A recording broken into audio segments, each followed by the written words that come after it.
last time we have discussed. Now this first part, I think at least few of you have gone through the book. So this this description is about, it is more or less like a case study done on Netflix, right? You know what Netflix is. This says how that Netflix have emerged. So this Netflix case study is a popular case study in management. So it is better if you can go through this description. It describes how Netflix have emerged. And so last time we have discussed, it is like an overview of the management. So what the management is, the definitions, right? And this efficient and effective, the meanings of those terms, and the kind of managers who are in the management field, based on how we can categorize levels of managers, top, middle, first line managers, right? And we have discussed this diagram also, and the basic management functions, the planning, organizing, leading, and controlling.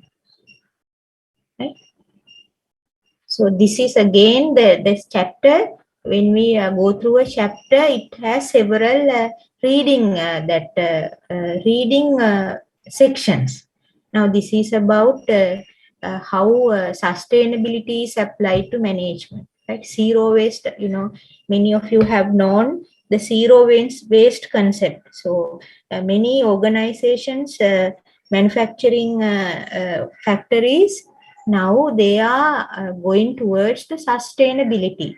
So sustainability, one aspect is this zero waste concept.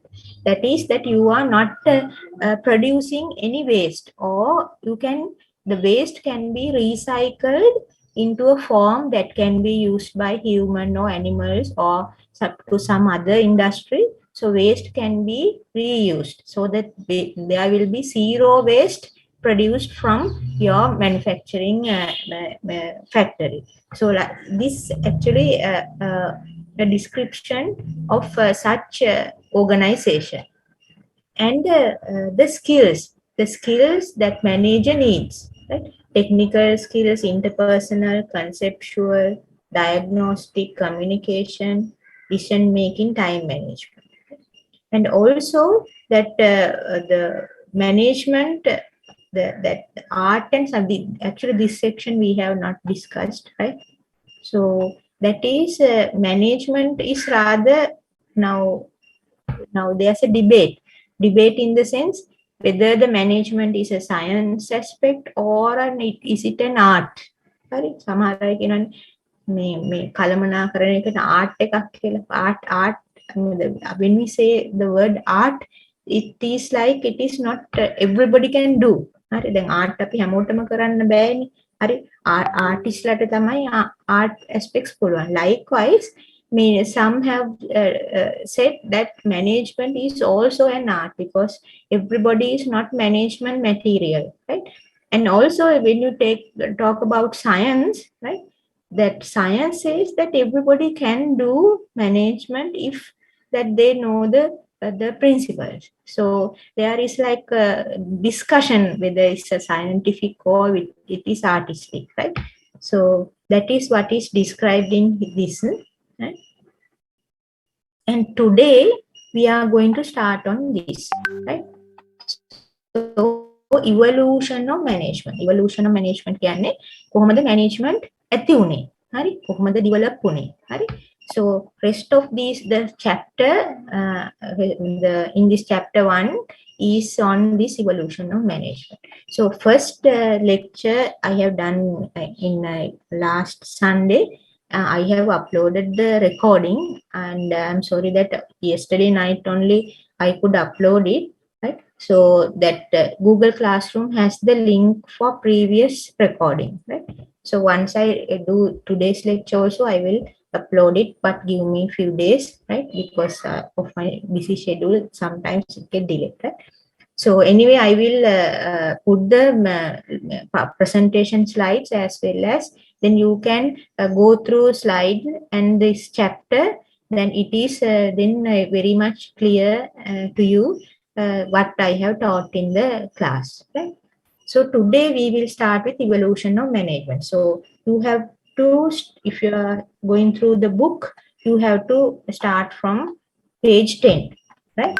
So now I will go to the, yes, someone said, I can't hear you. Yeah. Not clear, Daru. Anything you want to say? Anything you want to say, or you can type it on the chat.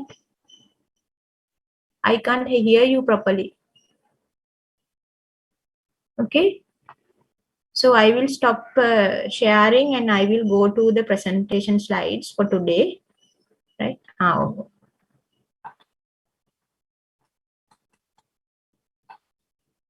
You can see this slide? Am I? Yeah, ma'am. Okay. So this is on evolution of management. Now, when we talk about evolution of anything, actually we are discussing about the historical aspect of it. ඒක ඉතිහාසය ගැන තමයි මේ කියන්නේ. Now, when we say history, now sometimes people ask why we should learn history. The same applies now when in today's context. When we say we should learn history of Sri Lanka, ලංකාවේ ඉතිහාසය ඉගෙන ගන්න ඕනේද? No? There was a debate, something like that, in the recent past, right? Whether we have to keep the history lessons in the syllabus, in school syllabus, something like that. So there is a debate. Some people say it is no use of learning history. මේ ඉතිහාසය දැනගෙන වැඩක් නැහැ කියලා. Right?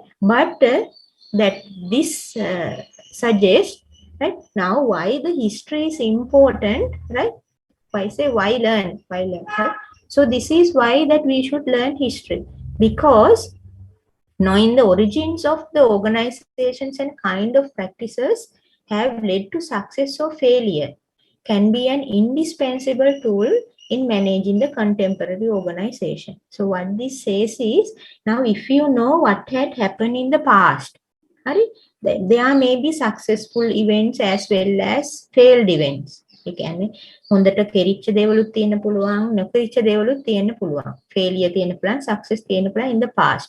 So then if you study the history, we can get some understanding what factors cause the success and what factors cause the failure, and by then we can avoid our mistakes in the future. ඒකයි අපි history ඉගෙන ගන්න ඕනේ. හරි?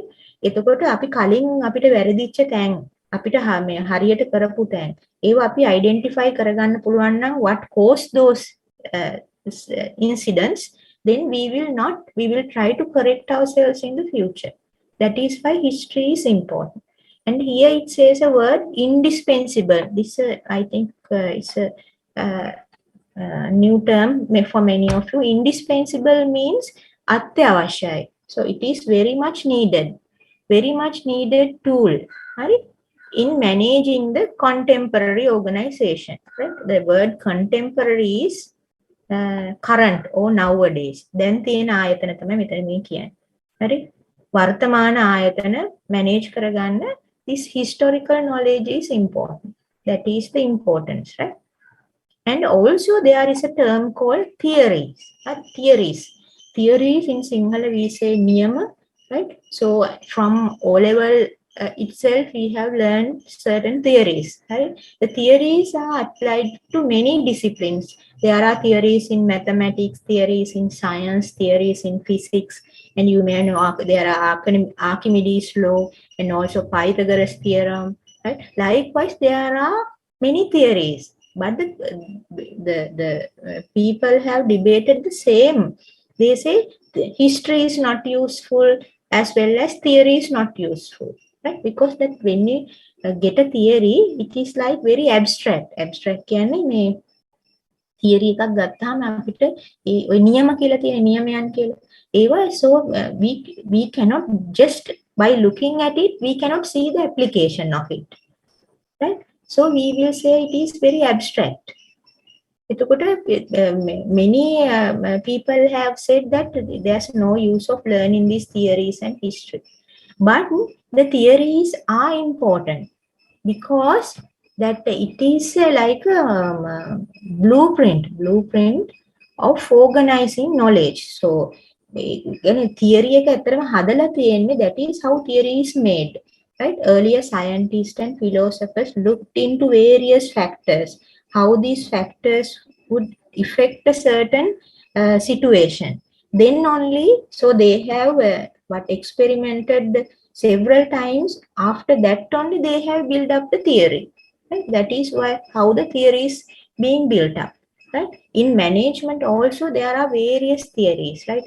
You have seen this Maslow's need hierarchy and also this marketing 4Ps, right? Likewise in management there are a lot of theories, right? Organizational behavior theories, so a lot of theories are there, right? In management also these theories are important, right? Now in nowadays also that although we do not say this is a theory, but not knowingly that it is a theory we apply mostly in management.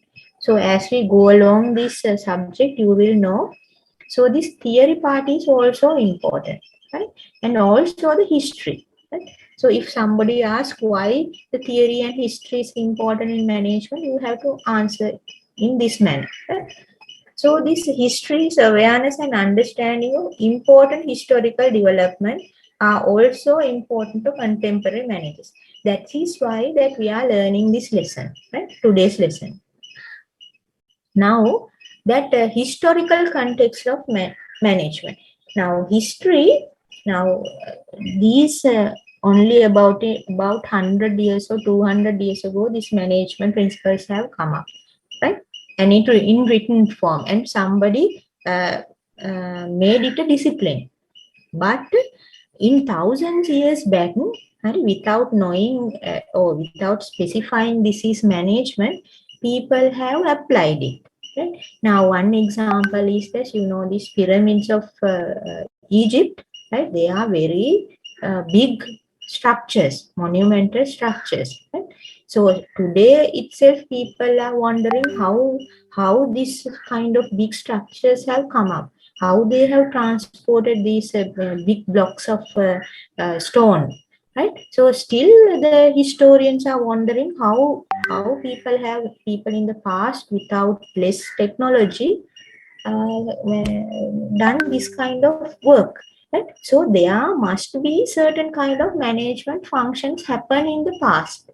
Like for an example, somebody has to plan, okay, and also organize, control, right? When they are constructing this much of big structures, lot of people are involved, right?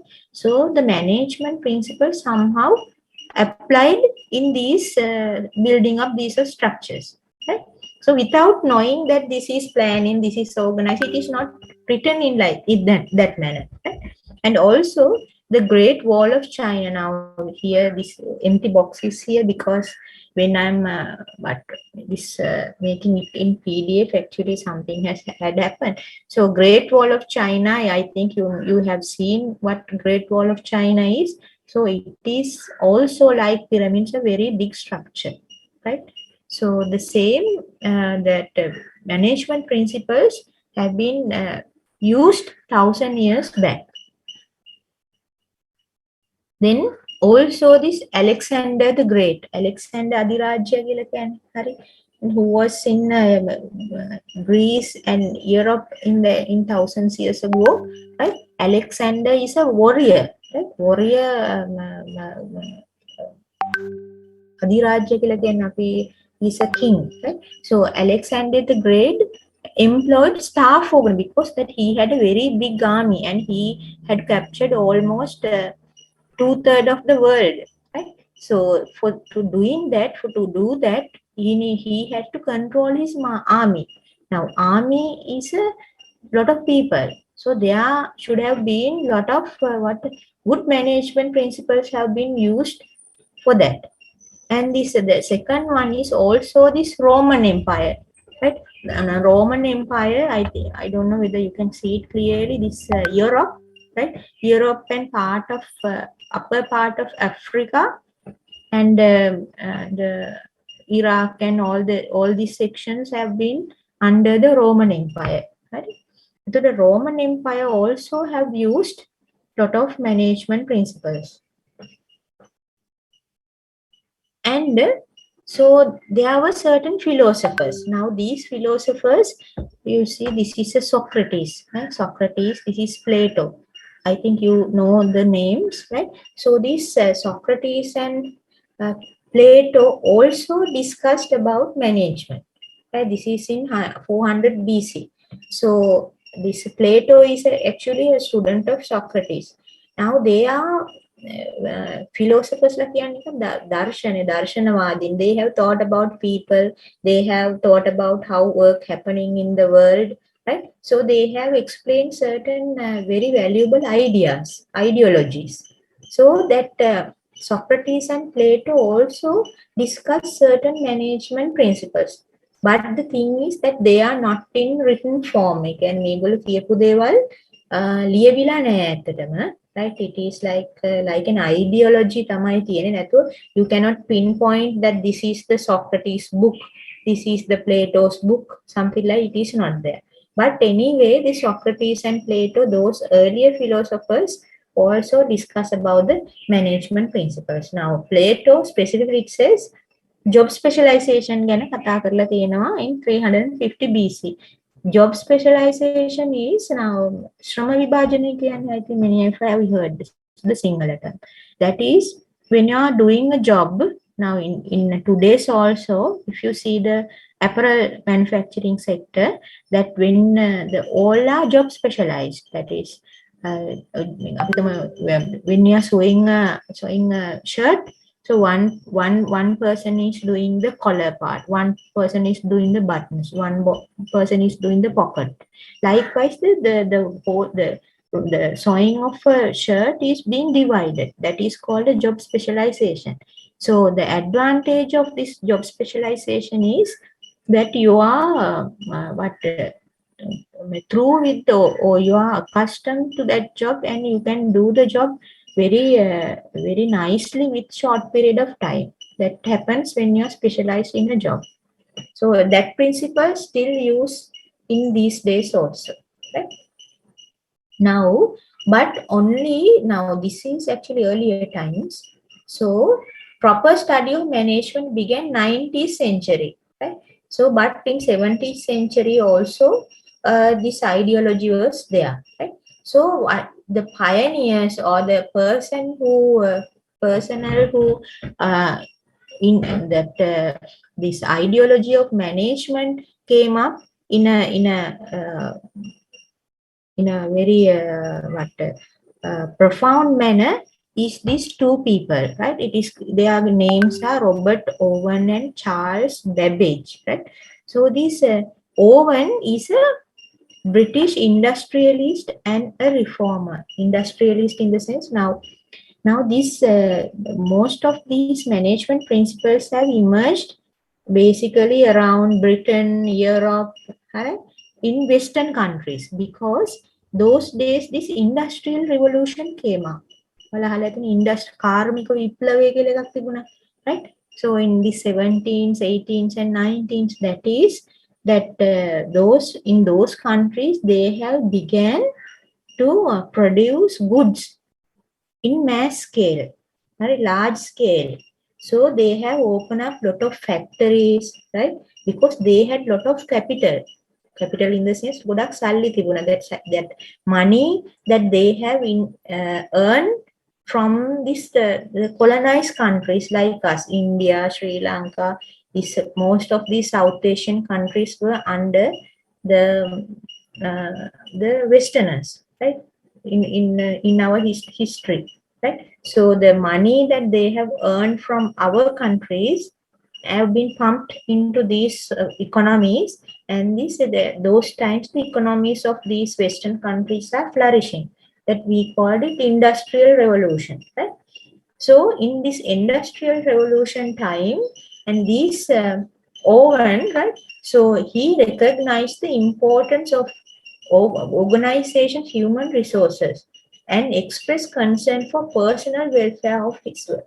Now, this person actually that have thought about the people's welfare, and also this what the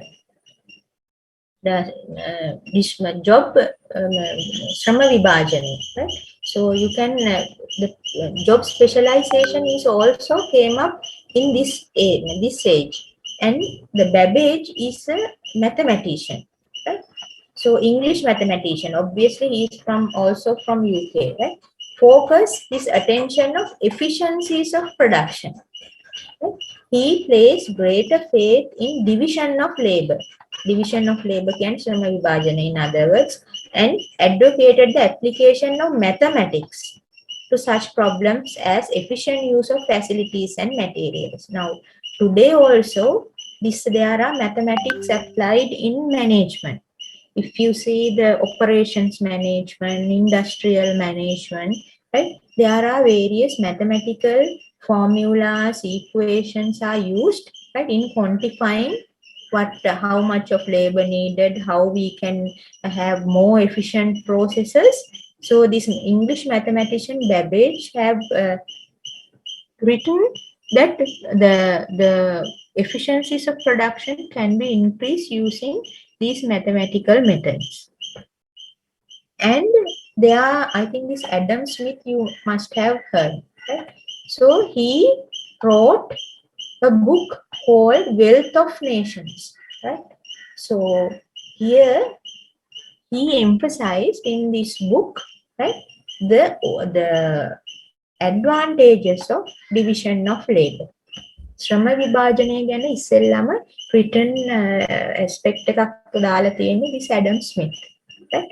So he emphasized on division of labor. Now what we are doing is we are just now going through the history, okay? Increase productivity by increasing each worker's skill and dexterity. That means that his skills and attitudes and the way he works. Time saved, that is commonly lost in changing tasks. That is another thing, right? Now, what this means is, now when we are doing, we'll take the example of the sewing shirt in apparel sector. Then let's say, now one person is doing the job, whole sewing of the shirt. Then the person has to first cut the material and then start sewing it, right? So when the person changing task, that is after cutting, the person has to change, go to the sewing machine and start sewing, right? So then there's a time involved in that changing of task. You can material එක කපලා ඊට පස්සේ එතන මහන තැනට යන්න වෙලාවක් යනවා. ඊට පස්සේ අනිත් ටාස්ක් එකට හැඩ ගහන්න ටිකක් වෙලාවක් යනවා. That is we called time lost in changing task. Now it is that time can be saved if the person is doing the same job. Now as an example, let's say the person is doing only the cutting. දැන් material cut කරන එක්කෙනාට මේ task මාරු කරන්න මේ time එකක් වැය වෙන්නේ නැහැ. එයා කරන්නේ රෙදි ටික කපලා මේ ස්ටැක් කරන එක විතරයි. And also the person who is doing the collar, she is doing the same over and over again. Right? Then the time is saved. And also the creation of labor saving intentions and machinery. That means that also that how this what this Adam Smith have wrote, creation of labor saving intentions and machinery. That is how the labor can be saved. That is, you can efficiently use the labor and as well as the machinery, right? So yes, mostly discuss about how efficiently you can use the labor, right? Then So industrial revolution, I said earlier also, I said about this industrial revolution, right? So how it affected the management practices in the past. Now, this industrial revolution, what happens is that machine power began to substitute for human power and lead to mass production of economic goods. An improved and less costly transportation system became available. So it creates a larger market for goods and larger organizations developed to serve larger markets. So it created the need for formalized management practices. So with this industrial revolution, another change happened. That is, now earlier only the humans are used or labor is used for production. But with this industrial revolution, right, machine power also been introduced. So even though machine power is introduced and the organizations have become larger and also they are beginning to cater various a lot of markets. So this bigger the organization, you need to have a formalized management practices. Right? That is, there should be someone to manage these people, because when we say larger organization means there are a lot of people in it. Right? So this industrial revolution have caused a change in management practices in organization. Then comes the various management theories.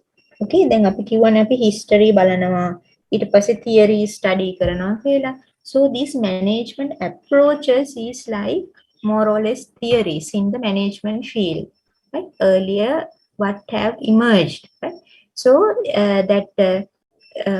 there are two types of management approaches. One is classical management perspective. Classical කියන classical අපි car වලට කියන්නේ classic car එකක් කියලා. classical කියන්නේ අර මේ earlier times පරණ ඒවා. හරි. The classical management perspective කියන්නේ what is an earlier time, the historical management perspective. හරි. හරි. Perspective means that ideology or idea. හරි ඕ දකින්න විදිහ, something meaning is something like that, right? So that, and also another one called contemporary management practices. Contemporary means nowadays. දැන් කොහොමද management යන්නේ? ඉස්සෙල්ලා මේ අතීතයේ කොහොමද management ගියේ? ඒක තමයි දෙක. And this classical management perspective again divided into two. Right? The historical management perspective, that is scientific management and administrative management. Right? So scientific management, there are various contributors. Right? Contributors මෙන්න මේගොල්ලෝ තමයි contribute කරලා තියෙන්නේ. කවුද? Taylor, Frederick W. Taylor, Frank and Lillian Gibbard, and Henry Gantt.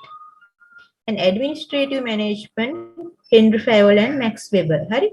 Those are the main people that have been involved in these two. And you don't have to by heart the names because I will not be asking the names, right? So what you should know is you should get some idea on what these are, right? So 19th century, with the evolution of large scale businesses, right? So this management practices discussion came up. So first idea is called classical management perspective. එතකොට මේ ඉස්සර තිබිච්ච management perspective එක හුඟක් වෙලාවට we can categorize into two. That is scientific management or administrative management කියලා, right? So I will just explain you what this is. Now when you say scientific, right? The scientific management කියන්නේ that division of labor, job specialization, that is how you can get maximum out of the employee. කියන්නේ වැඩ කරන කෙනාගෙන් අපි වැඩිපුර output එකක් ගන්න කොහොමද කියලා ඒ involved principles, tools, management practices are coming under this scientific management. ඒ කියන්නේ මිනිසුන් එක කෙනෙක්ගෙන් එක labor input එකකින් how you can get the maximum output. Those techniques are the ones comes under scientific management, right? Then administrative management is not focused only on this the employee. This is actually the administration of whole organization, right? It can not only the person who is working we have to manage, but we have to manage the whole organization also. Then it අපි administration කියලා කියන්නේ ඒකනේ. So that is have come up in the past also. So there are two aspects. One is scientific management, which deals with the making how efficiently you can efficiently work, you can get the work out of the labor that you are inputting, and the administrative management is the overall management of the organization, right? So now first we will see scientific management, right? So it is concerned with improving the performance of individual workers. So like I said, right, මේ වැඩ කරන worker performance එක වැඩි කරන එක තමයි මේ scientific management කියලා කියන්නේ, right? Now why is that? The productivity, right? Productivity, now I have explained it in the last lesson also. Productivity is the ratio between input to output. Again, අපි එක දාන එක input එකකින් කොච්චර output එකක් ගන්න පුළුවන්ද කියන එක තමයි productivity, right? Productivity goes higher if we can get more output with less inputs, right? That is productivity, right? So these in the early years of 20th century, this productivity has emerged as a serious business problem, right? That is because people work differently. There may be processes are not as expected, and also because of this mass production and then the market expansion, right? They had to produce more goods, but they had only limited labor at that time, right? And because the machines are also beginning to emerge, but still they are running on labor, right? Then this productivity has become a serious business problem. And because the business was expanding, right? Expanding, and capital was readily available, but labor was in short supply. That is, that they had money, these Western countries had money, but and also businesses are expanding, but labor was short in supply. Workers la adui. So what they have thought about that then is to use these workers efficiency as possible. ඒ workerගෙන් පුළුවන් තරම් වැඩ ගන්න තමයි බැලුවේ, right? So hence managers began to search for ways to use existing labor more efficiently. කියන්නේ ඉන්න වැඩ කරන අයගේ කොහොම හරි maximum ගන්න තමයි බැලුවේ managers ලා, right? Then in response to this need, experts began to focus on ways to improve the performance of workers, right?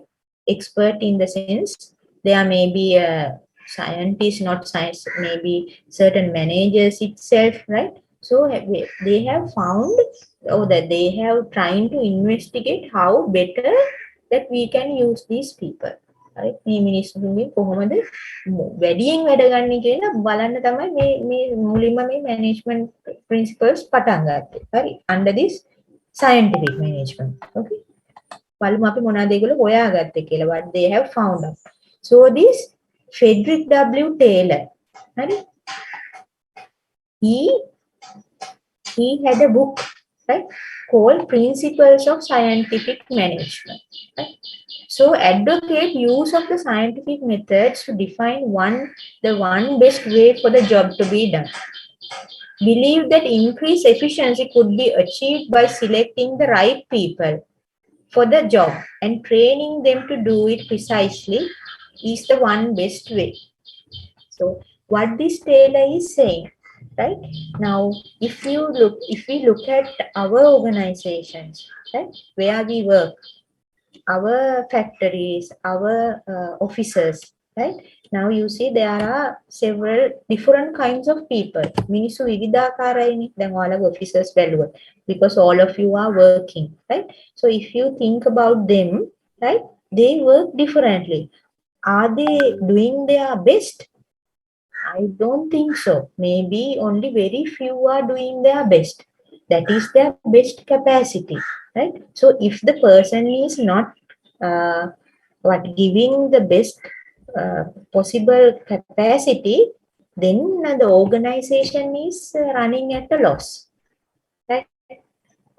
You understand what I'm saying? ඒ කියන්නේ දැන් තමන් අපි ආයතන ගත්තාම ඒ ආයතනවල ඉන්න මිනිස්සු ඒගොල්ලන්ගේ බෙස්ට් කරන්නේ නැත්තම් හරි ඒගොල්ලෝ හොඳම විදිහට වැඩ කරන්නේ නැත්තම් වැඩ කරන්නේ භාගයට නම් 50% නම් හරි then I don't think that office or that company has the that it is going for the best for the company හරි ඒ කියන්නේ company එකට optimum හම්බ වෙන්නේ from the workers, right?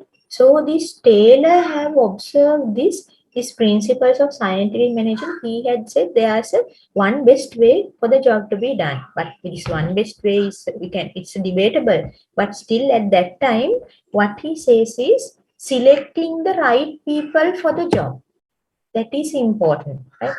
Selecting the right people for the job. Now the jobs they have unique characteristics, right? Now HRM manager is different from operations manager, right? As well as plumber is different from electrician. Likewise, that the people have the training or the capacity or the skill. Based on that you have to select the right person. That is why in today's context we do interviews to select people, right? But today's of course we are selecting based on the papers that we see. අපි interview එකදී ඇත්තටම මේ දේවල් කරලා පෙන්නන්න කියන්නේ නෑනේ. We don't check the skill no. But in I think in selecting lecturers and so forth, they are be asked to deliver session, right?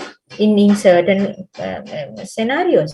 But other than that, I don't think that let's say a plumber, electrician, that they are given a practical thing or to do whether they can to see that whether the person is capable of doing the job.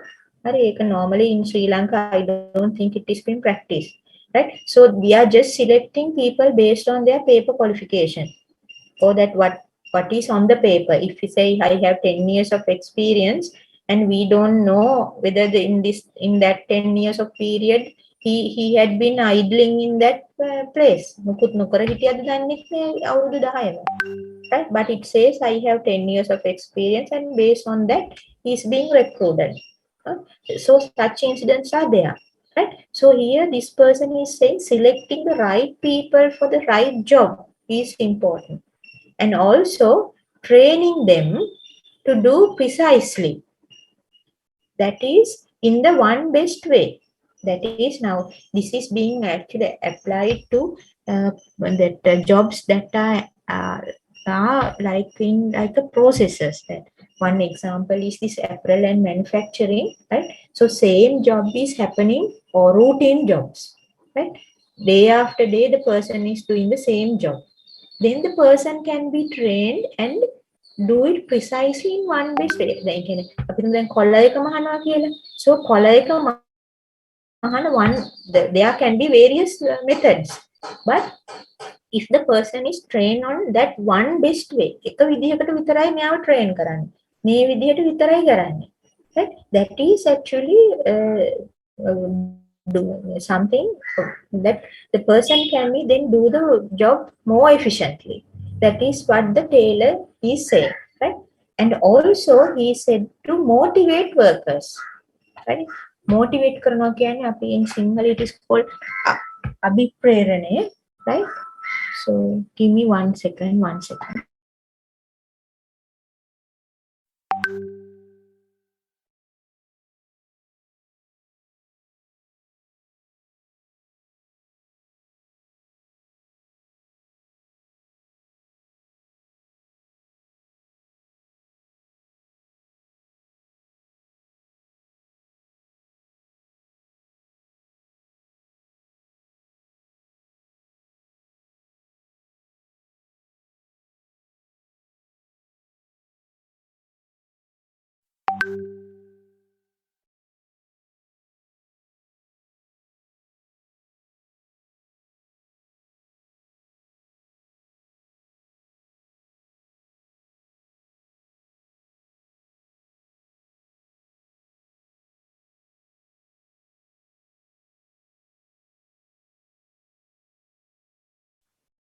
So another thing that Taylor discussed is to motivate workers. අපිට අභිප්‍රේරණය කියලා. So one major aspect in management is the motivation. හරි අපි හුඟක් වෙලාවට motivation අඩුයි. හරි in workplaces. Now if you take yourselves as an example, whether you are motivated enough to work. හරි හුඟක් වෙලාවට අපේ ආයතනවල අපි ගත්තහම මේ හුඟක් අය demotivated. හරි දැන් ඔයාලගේම examples ගන්න පුළුවන්. So that many people in our workplaces I have seen are demotivated due to various factors. Maybe discrimination, someone is paying more, someone is paying less, and attitudes of supervisors, and there can be less pay, no leave, various reasons. Right? So then what will happen is when the people are demotivated is that they are not giving their best to the organization. හරි යාගේ optimum වැඩ කරන්නේ. Then they will do this only to cover the ground only they will do. Something like that. අපි අකුරට වැඩ කරනවා not අකුරට but not giving their best. හරි if you think about yourself as an example you will know what this means. Right? And he favored incentive wage plan. Incentives means that to give money or දීමනා. අපි දීම incentive කියන්නේ දීමනා. හරි අමතර දීමනාවල් දෙන එක wage එක වැඩි කරන එක. Wage and salary difference is that now salary is like a fixed amount that is given at the end of the month. Salaries. Wage is like daily paid and sometimes there is a slight variation. Sometimes he's been paid for the work that they do. So that is we call wage. Right? So incentive wage plans in the sense if a person has done more work or had done more pieces of work can be paid according to the piece work. You can work pieces. අපි තම collar 100ක් මැහුවොත් මෙච්චරයි 200ක් මැහුවොත් මෙච්චරයි likewise. Right? And also separated managerial work from operative work. Operative work in the sense that the actual manufacturing flow work. ඒක තමයි operation එක. Operations management. Right? So managerial work in the sense it applies to whole organization. Right? So he separated this process flow separate and the management work separate. Right? So these are the basic things that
so then Taylor, so his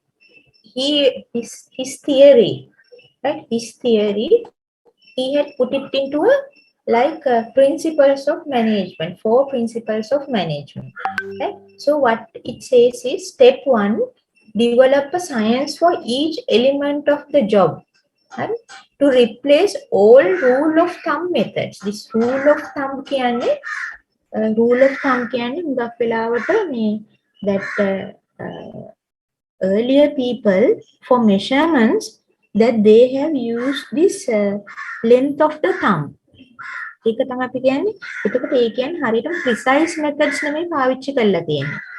හරි අපි ඒ කියන්නේ දල වශයෙන් අපි කියන්නේ අපි දැන් measurements වලට අපිට පුළුවන් length of our thumb to small finger වියට අපි කියන්නේ වියත කියලා. හරි අපි නිකන් rough measurements ගන්නවානේ වියත කියලා වියත් 10යි වියත් 5යි That is not a precise measurement, right? So likewise, there were methods in management, right? We call them rule of thumb methods. That is very ad hoc, right? Not precise. හරි ඒ වගේ methods තමයි පාවිච්චි වෙලා තිබුණේ ඉස්සර. Right? So what Taylor suggests is that you have to, for each job, you have to design it more scientifically, that how it should be done. හරි very precisely. දැන් අපි හිතමු කොළ එකක් මහනවා කියලා. හරි how what are the steps should be done, right? Very precisely. නිකම් මෙහෙම රෙදි කෑල්ල ගත්තා මෙහෙම මැව්ව නෙමෙයි. So it should be designed in a specific manner, right? Then you have to scientifically select employees and then train them to do job as described in step 1. Then once you have the worker, you have to train that worker precisely as you have designed the job. The first is the designing of the job. මෙතන මේ job එක කියන්නේ ඇත්තටම මේ මුළු job එකක් තියෙනවා මේ human resource manager කියලා ඒ job එක ගැන නෙමෙයි මේ කියන්නේ. This is the production flow එක ගැන කියන්නේ. හරි. අපි හිතමු දැන් කොළ එක මහන එක job එකක්. කපන එක job එකක්. ඊළඟට pocket එක අල්ලන එක job එකක්. Right? Likewise. Right? That job we are discussing here, right? So scientifically select employees and then train them to do the job as described in step 1, right? Then supervise employees to make sure they follow the prescribed methods for performing their jobs. Then you have to supervise. ඒ කියන්නේ බලන්න ඕනේ මේ කියපු process එකේ විදියටද කරන්න කියලා, right? Continue to plan the work but use workers to get the work done, right? Then that is you have to plan the work, right? So but use workers to get the work done. That is, you have to continuously monitor these employees and input and output to get the maximum productivity. So this in step 4, divide work and responsibility almost equally between management and workers. Management takes over all work for which it is better fitted than the workers. Previously, almost all the work and the greater part of responsibility were thrown upon the workers. What it says is now, according to Taylor, that managers also should be included. That is now, for supervising, manager is involved, and also continue to plan the work is involved, right? Earlier what had happened was that the work hari මෙන්න මේ කොළ එක මහන්න එච්චරයි, that no supervising, no planning or nothing. Then he is doing it the way he or she wants, right? So here the Taylor says that this when there is job to be done, both the managing the supervisor, that is the first line of manager, and supervisor is the first line of manager in a production flow. එතකොට මේ supervisor equally involved වෙන්න ඕනේ worker වගේම කරන කටයුත්තට. Now this is what the rule of thumb is. Right? Rule of thumb කියන්නේ අතරම traditional methods that we have used to do a certain thing. It can be management or any other thing. This word, English word actually used to mean that, right? Then this scientific management, there are some people have involved other than the Taylor, right? So this is Frank and Lillian Gibbons. Now these two are husband and wife, right? So they have done some experiments. They have done it on bricklaying efficiency improvement. Bricklaying in construction, you know this bricks. Bricklaying means that masonry work. Hari mason කෙනෙක් කරන්නේ ගඩොල් බඳින එක. හරි ඒ ගඩොල් බඳින එකේ efficiency improvement studies තමයි මේගොල්ලෝ කරේ. හරි. So then they have used these Terbligs. It's a Terbligs, okay? This is called time and motion studies. Right? Time and motion studies කියන්නේ අපිට එක motion එකක් කරන්න motion එකක් කියන්නේ අපි තුමු එක තැනක තියෙන අත අනිත් තැනට ගෙනියන්න. හරි? කොච්චර වෙලාවක් යනවද? හරි? අන්න ඒක තමයි time and motion studies කියන්නේ. And also this Frank and Lillian Gibbert had done this time and motion studies, and they have invented certain movements to do a work very efficiently. හරි දැන් හිතන්නකෝ දැන් අපි ගඩොල් බඳිනවා කියලා, that means that you do a mason work. අපි තුමු if the responsibility or the task is given to two people would do is differently. දැන් අපිට දුන්නොත් එහෙම ගඩොලක් බඳින්න අපි ඒක එක විදිහට කරයි නේ. අපි සිමෙන්ති තියයි, ඊට පස්සේ අරක මේ ගඩොල් කැටේ තියයි, ඊට පස්සේ ආයෙ තව ගඩොල් ටිකක හොයන්න කොහේ හරියයි ඒ වගේ. එතකොට that මෙතනදී කියන්නේ that minimum motions ඒ කියන්නේ අපේ motion එක worker ගේ motion එක worker ගේ motions අවම වෙන්න. ඒ කියන්නේ time එක අවම වෙන්න. ඒ කියන්නේ ගඩොල බඳින steps design කරලා තියෙනවා. Right?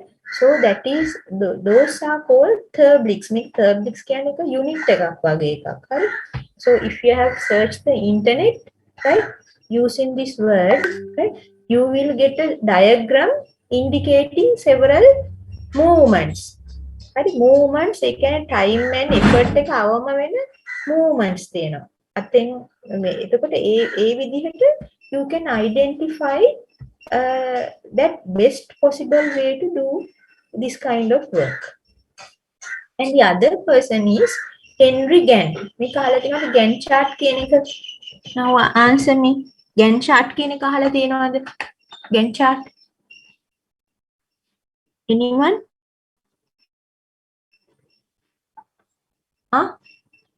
Gantt chart කියන එක අහලා තියෙනවද? නැත්තම් නෑ කියන්න. No, ma'am. No? Okay. So I will show you what it is, right? Then you will know.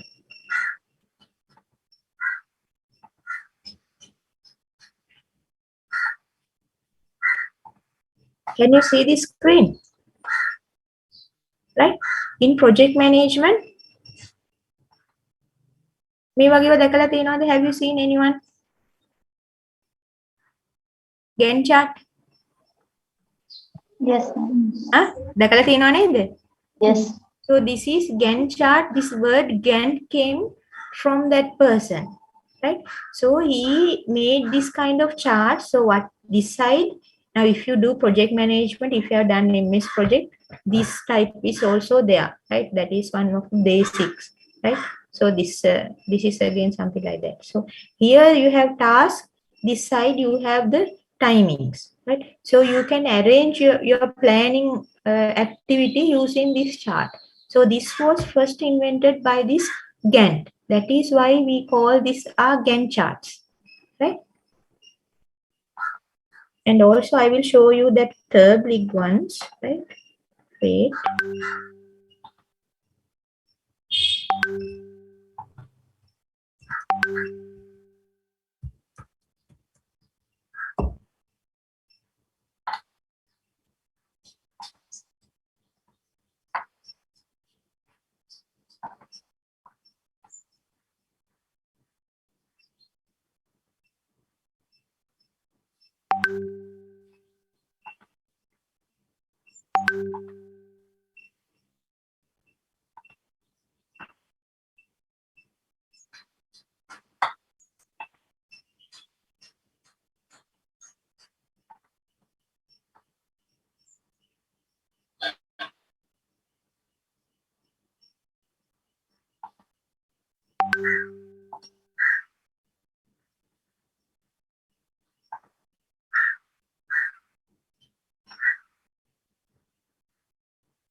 Right?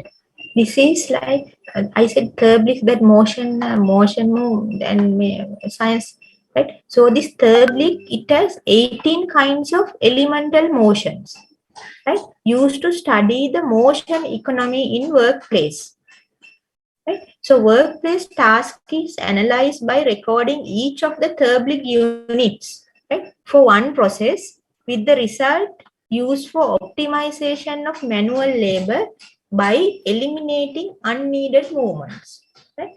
So you can see, say here this says standard symbols representing the 18 Terblicks. මේ එක එක අපි කරන motions මේ තියෙන්නේ. Right? So basic motion elements. Right? This is also very beautiful study area. Right? We think hold, release, hold, preposition, position, use, assemble, disassemble. Right? Likewise, there are various basic movements. Right? So we can design a certain job using these movements.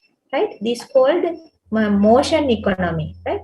Motion study. So this based on this Terblick units. So we can optimize manual labor, right? So if you are more interested in this, you can study more, right? So these are interesting areas to study, this motion economy, right?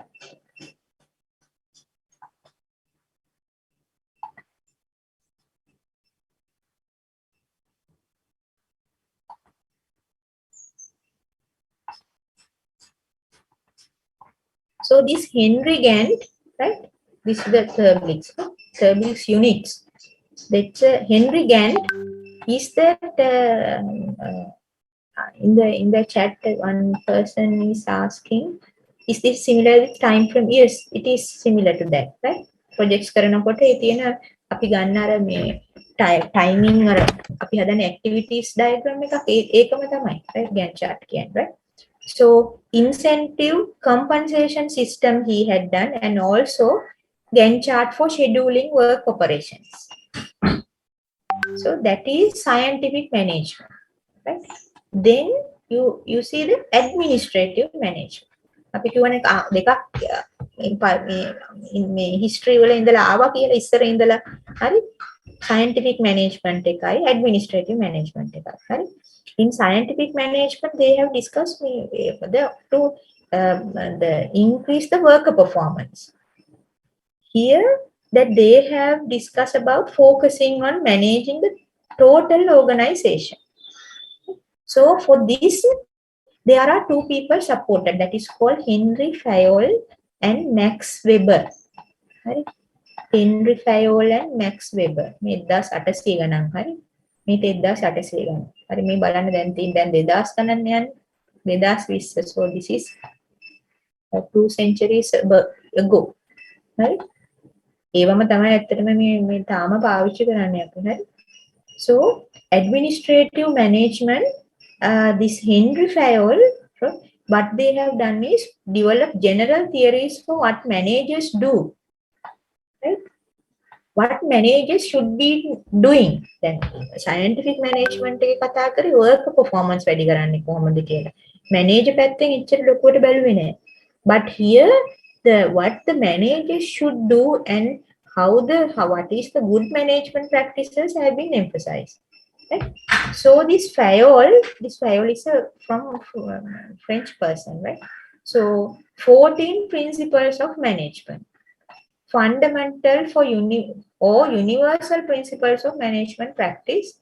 First, to identify specific managerial function, planning, organizing, leading, and control. මේ managerial functions ටික ඇත්තටම මුලින්ම ආවේ මේ මෙයාගේ Henry Fayol කියන එක්කෙනා තමයි මුලින් ඇත්තටම මේ management principles ගැන කතා කරේ. He had explained 14 principles, right? ඒක තමයි Fayol කතා කරේ. දෙවෙනි එක්කෙනා Weber is a German person. He introduced this bureaucracy. Bureaucracy කියන්නේ නිලධාරීවාදය කියන්නේ. නිලධාරීවාදය කියන්නේ මේක තමයි අපේ ලංකාවේ තාම තියෙන්නේ. හරිද? අපේ ගොඩක් if you look at our organizations, right?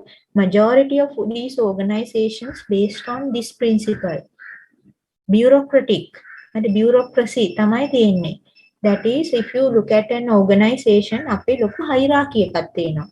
අපේ ගත්තොත් එහෙම, now if you take a university as an example, topmost there is a vice chancellor, then under that there are deans, then directors, and HODs, and likewise there's a hierarchy. So the person who is in the below what categories are responsible for the other person or the supervisor. Likewise, now there are certain organizations in other countries, this principles is not there. හරි නිලධාරීවාදයක් නැහැ. දැන් අපි බලමු ගොඩක් government organizations වල මේක තමයි තියෙන්නේ. Right? So this is being characterized as ideal type of organization characterized by division of labor, a clearly defined hierarchy, right? Detailed rules and regulations, and impersonal relationships, right? Detailed rules and regulations තියෙනවානේ. දැන් අපේ leave done, if you even to apply for leave, there are certain rules and regulations, right? And beyond you cannot work, you cannot take leave, right? And even to take a short leave, even to put a medical leave, there's a procedure, right? And also there's a certain working time, 8 to 4:30, 8 to 5, something like that. And also there's a rules and regulation for everything. හරි මේ bureaucratic ඒ වගේ හැම එකේම රු අපි කියන ARFR කියලා තියෙනවා. හරි ඒ තියෙන්නේ ওই bureaucratic මේක තමයි තියෙන්නේ. හරි. And also impersonal relationships. That is now the workers are treated like it is impersonal. Personal කියන්නේ ඒගොල්ලෝ සලකන්නේ is a නිකන් only as a worker. ඉතින්කො දැන් that a person has gone beyond his leave, maybe because of his personal reason. හරි එයාට මොකක් හරි ගෙදර ප්‍රශ්නයක් වෙලා හරි ආවේ නැහැ කියනකො වෙලාව පහ වුණා කියනකො, but still the manager is helpless. The manager ට තේරුණාත් ඇත්තටම මේ මිනිහයාට ප්‍රශ්නයක් තියෙනවා කියලා, because based on his rules and regulations he cannot do anything else. Likewise with this ARFR, everybody is bound. හරි එතකොට අපිට කොච්චර තේරුණත් මිනිස්සෙගේ අපහසුතාවයක් අපිට we cannot address it, right? That is actually this bureaucracy, the management practice have been introduced, right? In Sri Lanka most of the organizations are like this, right? Maybe some private organizations are different, but still almost all the government organizations are based on these bureaucracy principles, right? So now we will see that now I have included the activity here, but I will not do, right? Because we have time limitations, right? So same thing, what it says is what favors principles, right? So here it says the principles. So we will directly go into the principles, right? So first is division of work, right? So in this administrative management perspective, Fayol actually looked at whole organization, which including work also, right? Division of work, assign each employee a task, right? Task that they can become proficient at. Proficient වෙනවා කියන්නේ ඒක හොඳටම කරන්න පුළුවන් වෙන්න ඕන. Then productivity increases as employees become more skilled, assured and efficient. හරි. දැන් හිතන්න අපි එක job එකක් එක්කෙනෙකුට දුන්නාම division of work වලින් එයා ටිකක් කල් යනකොට ඒක ගොඩක් skill වෙනවා. හරි efficient වෙනවා. හරි. I think many of you have seen in Facebook there are various small clips being shared, right? So people are working in very fast, very efficient manner.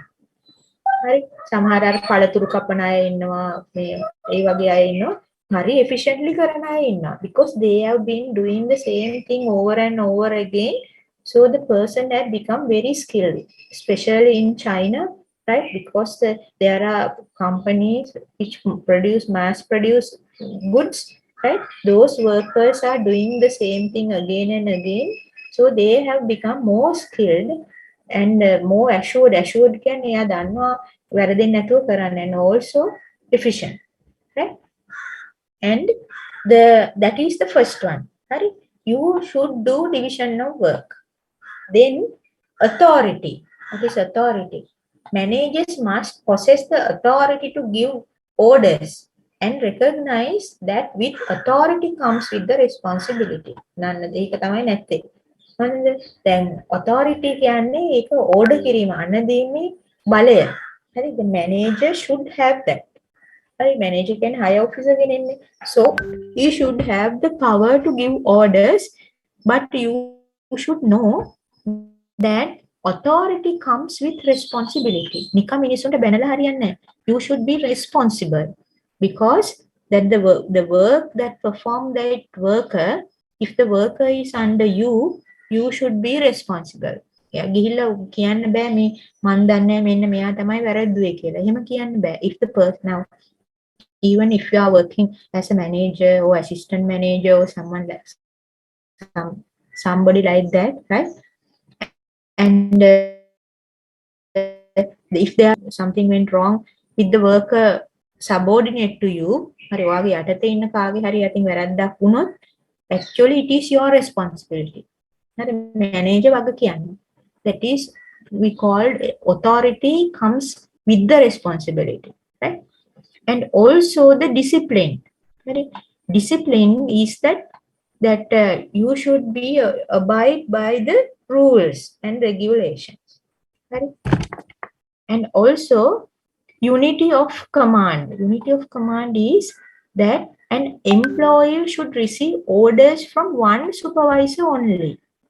හරි මේක දැන් මේකේ හුඟක් වෙලාවට bureaucratic principles උත් මේකේ තියෙනවා.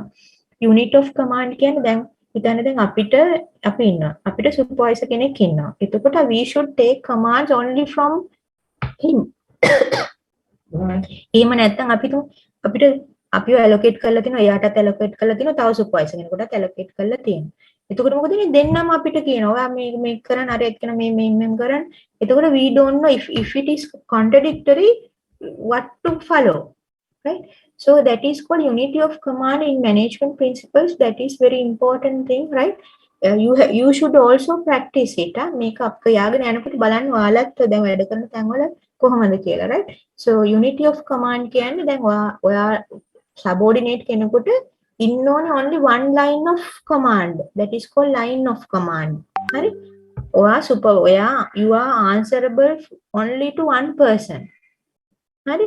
නැත්තම් ඊට දැන් අපි හිතමු දැන් මෙහෙම දැන් my boss is HOD, right? So if the vice chancellor or someone else ask me to do something, actually it should come from this line of command. Right?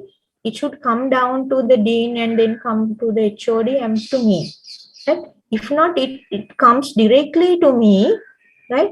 Then what will happen? My supervisor doesn't know that it came to me. And also it will create some confusing states, because if I say I have some work that VC assigned me to do, and if the HOD asks you do this work at this time, then there will be a problem. Then the HOD says, I don't know that this work has assigned to you, something like that. So it is always best, such things are happen, right? Because that these people don't know this thing, right? So if you are practicing this, you should always be mindful this line of command. එක්කෙනෙකුට එයා ඒ කියන්නේ අපි proper protocol එක proper line of command එකේ ඉන්න ඕනේ, right? Then 5 is unity of direction. Teams with same objective should be working under direction under one manager using one plan. හරි මේකත් වැදගත්. Unity of direction. If the work is similar or the objective is similar, they should be placed under one. Now for an example, so අපි තුමලා university එකේ IT section, the people who do IT related jobs, they are maybe network managers, and if the IT network management everything is one, there LMS is something something with under someone else, right? Then it is difficult, right? So what it says is that if the objectives is similar, all the services should be grouped under one, right? You can see in Sri Lanka this වනජීවී ගත්තොත් එහෙම කැලේ තියෙන එක ministry එක, සත්තු ඉන්නේ වෙන මිනිස්ට්‍රි එක, වතුර ටිකේ තියෙන සව මිනිස්ට්‍රි එක, likewise. then how it can be managed as a system, right? That is called unity of direction. And the 6 is subordination of individual. Right? Individual should pursue team interest over personal ones, including managers. Right? Subordination on the individual, the means is that that individual should be respected. Right? So he should respect the managers as well as he should pursue team interest over personal ones. ඒ කියන්නේ දැන් අපි office එකේ වැඩ කරනකොට අපිට personal interest එක ගැන මේව කරන්න බෑ. And what we should be interested in is the team interest. ඒ කියන්නේ අපේ work team එක. අපි කරන වැඩේ ගැන තමයි interest එක තියෙන්න ඕනේ. නැත්නම් අපිට මේ පෞද්ගලික මේ favors වලට ඒවට වැඩ කරන්න බෑ, including managers. Right? So remuneration is the salary or the benefit that offers to you as in return of your work. So employee satisfaction depends on fair remuneration for everyone, financial and non-financial. This says fair remuneration for everyone. Fair කියන්නේ සාධාරණ. Otherwise, this is one place where this demotivation happens, because this includes financial, not only financial, non-financial level. Can one of you tell me what are non-financial benefits that you get from your office? කවුරු හරි කියන්න සල්ලි නොවන, monetary නොවන මොන හරි benefits වලට office එකෙන් හම්බ වෙනවද කියලා from your workplace? ළමයි? Anyone? Services, madam. Sorry? Services. What service you get from the office? Transport, meals. Yes, very good. And also health services හම්බෙනවා නේද? සමහර අයට තියෙනවනේ insurance. එතකොට ඒ වගේ දේවල් තමයි මේ මොනවාද? Non financial. හරි, that will be added to you as that these additional benefits other than the salary. Right? So those things also should have to be fair. Right? අපි හිතමු සමහර training opportunities කියලා අපි හිතමු foreign සමහර training opportunities හම්බ වෙනවා, although it is we cannot actually directly say it as a benefit, but that the exposure you get from the such a foreign tour, and also with this additional exposure, it has more value. I mean, more value than simply it is although it is a work related thing. So when the office is allocating people for such things, has to be fair. Right? අපිට මෙයාගේ favorite එක්කෙනාට මේක දෙනවා නම් there is no that fairness in that. Right? So such things actually will lead to demotivation.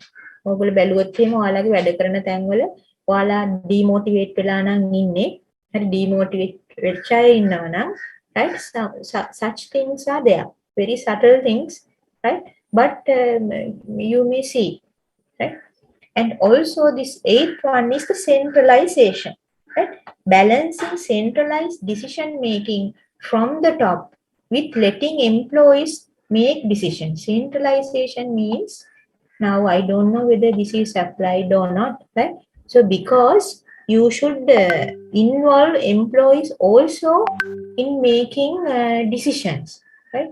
Because that in a production flow, the people who work only know the issues, right? From that should be go up from the bottom, right? So this decision making and also the balance, centralized decision making is very much important. And the scalar chain is clear line of communication. That is, employees should know where they stand in the organization's hierarchy and who to speak within a chain of command. That is, that same as that earlier I have discussed this line of command. So this is also the similar to that. That is, we call line of communication. That is, the employee should know, right, where is standing in the organization's hierarchy. Now, this is actually the same timing with Weber, who discussed the bureaucracy. So this has certain bureaucratic aspects also. That is why this Fayol is talking about this line of communication. Then hierarchy එකේ දැන් අපි job එකකට ගියා. එතකොට අපි දැනගන්න ඕනේ මේ hierarchy එකේ තමන් කොහෙද ඉන්නේ කියලා. හරි? තමන් කොහෙද ඉන්නේ? තමන්ට උඩින් ඉන්නේ කවුද? තමන්ට පහළින් ඉන්නේ කවුද? හරි? and තමන් communicate කරන්න ඕනේ කාටද? හරි? මේවා ඇත්තටම very basics, but you should give your thought about it, because මේ වගේම තමයි හුඟක් වෙලාවට officers වල conflicts ඊළඟට disputes එන්නේ. හරි? It can always, because that you see that in Sri Lankan context අපි ඇත්තටම impersonal දෙයක් තමයි අපේ job එක කියන්නේ. That is that you do 8 to 5 and you come out, you get paid. එහෙම නැතු ඔයාගේ personal දෙයක් නැහැ office එකේ. Right? Because if you are not very how do you put it? If you are not good enough, they will sack you, they will take another person. Right? ඒතර මේ impersonal relationship එකක් යන නිසා, right? You have to be clear. You have to be clear on whom you should report to. Right? එතකොට whom you should be responsible to. Right? And also the proper way of communication. දැන් හුඟක් වෙලාවට අපි email ගහනවා අඩුයි හුඟක් වෙලාවට. හරි, අපි එක්ක call එකක් දීලා කියනවා අපිට එන්න බැරි වුණා කියලා. යන්න බැරි අපි කියනවා අනේ සර් එන්න බෑ මට කණීප නැහැ එහෙම කියලා එනවා. But that is not the way of proper communication. Because this is impersonal, right? So this is formal. So you should be adhere to formal line of communication. That is, if you have been asked to send SMS or email, you should do that. මොකද අපිට මාකරි ප්‍රශ්නයක් වෙලා හරි inquiries අනම්මනම් ගියොත් එහෙම, so no one will count that with දැන් වාක්‍යවලදී මම call කරලා කිව්වා වේද ඒක valid නෑ එතනට. Right? So make sure of this official or formal communication in your office places. හරි? office වල මේ personal relationships නෑ. හරි? මම මෙයාට කිව්වා අනේ මේ වැඩේ කරලා දෙන්න මට උදව්වක් විදිහට කරලා දෙන්න, ඒ කතා නෑ. යාළුකම් නෑ. හරි? Although you have friends, right? If you take the proper context, එහෙම friends කියලා එකක් නෑ office වල, right? And the 10th principle, order, the right man in the right place, forms an effective social order. He applied the same maxim to materials, right one, right place. That is the right man in the right place, right? That is the order that I don't know whether it's been applied, right? So this is actually what he says, the principle, right? Hari වැඩේට ඒ අදාළ කෙනා hari පුද්ගලයා එතන සිටිය යුතුයි කියන එක. And also the materials and equipments. Then the equity is the fairness, right? Here it is managers, okay, missing, right? Managers should be fair to all employees through a combination of kindliness and justice. Only then will the team carry out its duties with devotion and loyalty, right? මෙන්න මේක හරි. Kindliness and justice. සාධාරණය වෙන්න ඕනේ. කවුද? Manager to all the employees. හැමෝටම we have to treat with equally fair manner. Right? Then only people with do work with loyalty. ඒ කියන්නේ සමහර අය ඉන්නවා they are very loyal to their officers. And also devoted. Devoted කියන එක අතරම පාවිච්චි කරන්නේ. දැන් අපි හිතමු we are devoted to gods. අපි දෙවියන් වඳිනවා ඊටාම කැපවීමෙන්. හරි? අන්න ඒ වගේ. ඒක අපේ loyalty, devotion office එකකට අපි කරන වැඩවලට මේ කෙනෙක් දෙනවා කියන්නේ ඒ කියන්නේ you get the equal kind of fair treatment from the management, right? And stability of tenure of people, that is minimize staff turnover කියන්නේ and role changes. Turnover කියන්නේ මේ staff මේ අයින් වෙන එකට. හරි? Staff leaving job, that is we call this word turnover. that is staff is leaving the job, that is very disadvantage for the organization. Right? That is because when a person come to the job, with the organization has to train the person. Right? You have train කරන්න ඕනනේ, so that will cost a lot of time and money for the organization. And also with time, that person will get certain experience, learning experience. හරි? එයා වැඩ කරලා he will gain certain skill and experience. Right? If such trained person leaves the organization, then what happens is you have to then again start a new recruit, again train and again put into the job. Right? So you have to, as a manager or as an organization, staff or minimize කරන එක is very important. If the staff turnover is more, that is says something wrong in the management. Right? And also the role changes. Now, role changes in the sense that අපි තුමු දැන් කෙනෙක් ඉන්නවා මොනවාද කොළ එකම මහණෙක් කෙනා. කොළ එක මහණෙක් කෙනා ට්‍රිප් ගමන් අස් කරලා දානවා කටින් සෙක්ෂන් එකට. එයාගේ ජොබ් රෝල් එක වෙනස් කරා. එතකොට එයා එක්ස්පර්ටීස් එක, එයාගේ ස්කිල් එක අරගෙන හිටියේ මේ කොළ මහන්න. But suddenly he's being put to the cutting section. So now he has to learn again. So eතකොට role changes again, costing time and money. Right? So you have to be very careful in doing that. When role, sometimes it may be applicable. Right? So you see certain job categories, let's say clerk position.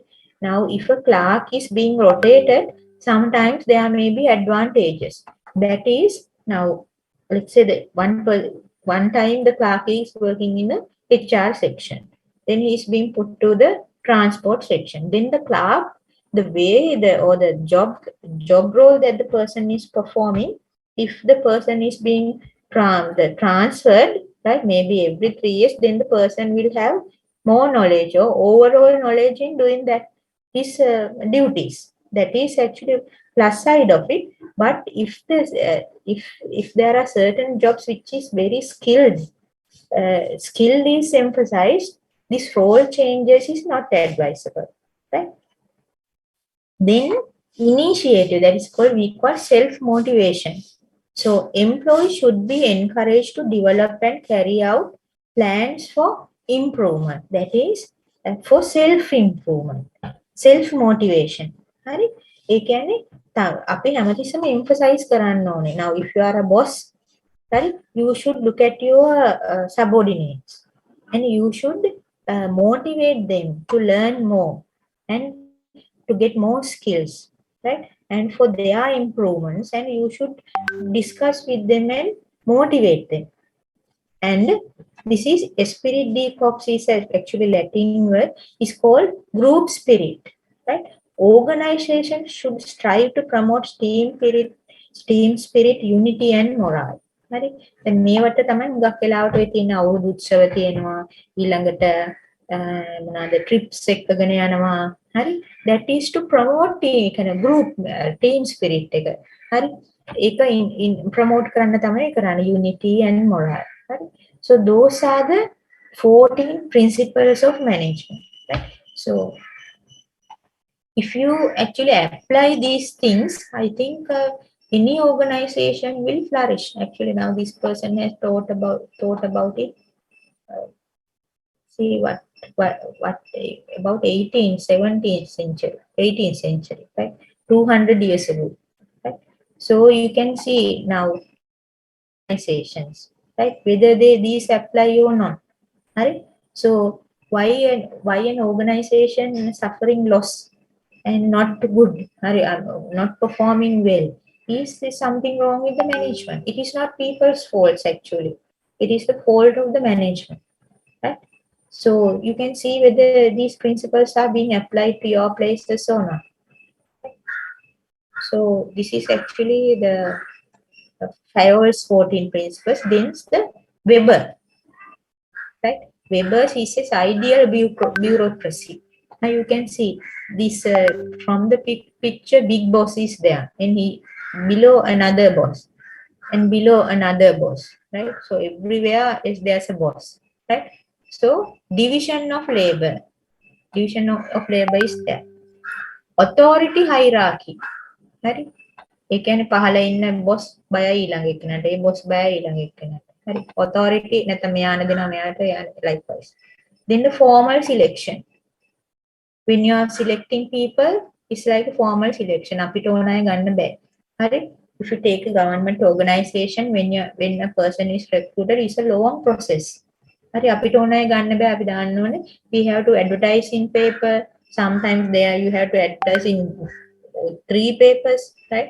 And then once the applications have come up, you have another procedure, right? Sometimes certain position has to be gazetted in certain organization. Likewise, there's a formal selection process to take people inside the organization. And there are formal rules and regulations, right? We call the administrative rules and also financial rules, right? There's a books and books of these rules and regulations. Also impersonality. Impersonality කියන්නේ පෞද්ගලික කතන්දර නැහැ. University ආයතනවල. හරි ඒ job එක විතරයි තියෙන්නේ. And also career orientation. ඒ කියන්නේ ජොබ් එක තමයි මේ priority. හරි නැතු personal orientation එකක් නැහැ. career development එකක් තමයි තියෙන්නේ. එක්කෙනෙක් ඊළඟ promotions ඊළඟ step එකට එතනින් අනිත් එකට ඒ වගේ. Right? So that is the bureaucratic way of management. So Weber is the one who is introduced first. Now, what this says is classical management perspective today. ඒ කියන්නේ දැන් මේ අපි දැන් කතා කරන්නේ මේ classical management perspective දෙකක් scientific management එකයි administrative management එකයි කියලා ඒ කාලේ කියපු දේවල්. Right? නමුත් මේවා මේ දැන් පාවිච්චි වෙනවද නැද්ද කියලා තමයි මේ අහන්නේ. Whether are we using these kind of things today or not? Right?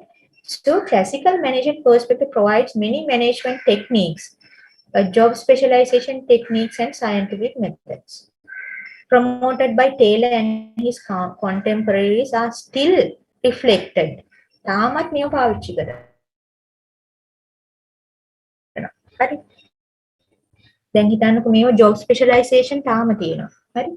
ඊළඟට bureaucratic procedures suggested by Weber, many contemporary organizations are used. Right? And also this planning, this FIOLs, these 14 principles also used. Right? And also recent advances in areas such as B2B, that is business to business, right? Digital commerce and supply chain management also have efficiency as their primary goal. That is that for many organizations today also, even though these principles are 200 years old, still they are using the same, right? So this has but limitations.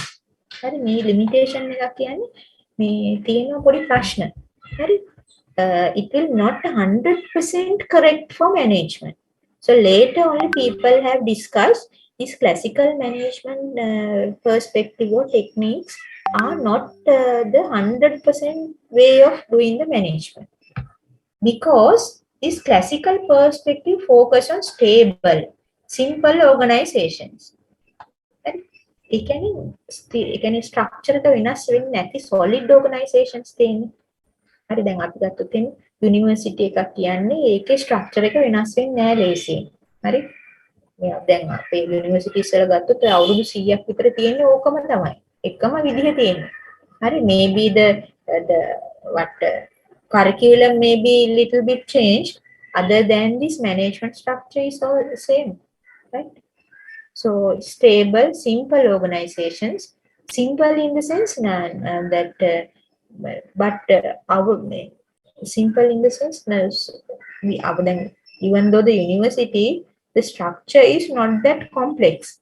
There's a routine activities going on, so the organizations are having simple objectives, right?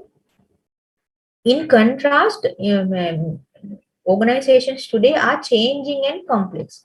But now you see, let's say the Amazon, right? Amazon is a complex organization because now it has hundreds of branches, and also there are hundreds of thousands of goods, various sellers, right? Various buyers, right? Likewise, that kind of organization is a complex. And also the organization is being changed. With time, very dynamic now. දැන් අපි university එකක් ගත්තොත් ඒක හරි solid stable එකම විදිහේ structure එක ඕන කෙනෙකුට දැක්කොත් පේනවා. හරි ඒ වගේ. නමුත් අර වගේ organizations ගත්තාම දැන් තියෙන organizations දවසින් දවස ඒවා වෙනස් වෙනවා. එතකොට this classical management perspective we cannot be applied. හරි මොකද හරියටම bureaucratic කතන්දරයක් නැහැ. හරි various this oncoming based on this online or global business arena, many businesses are very complex and also changing. They also propose universal guidelines that we now recognize do not fit for every organization. If I always keep 14, I can universal. That means applies to all. But today's context,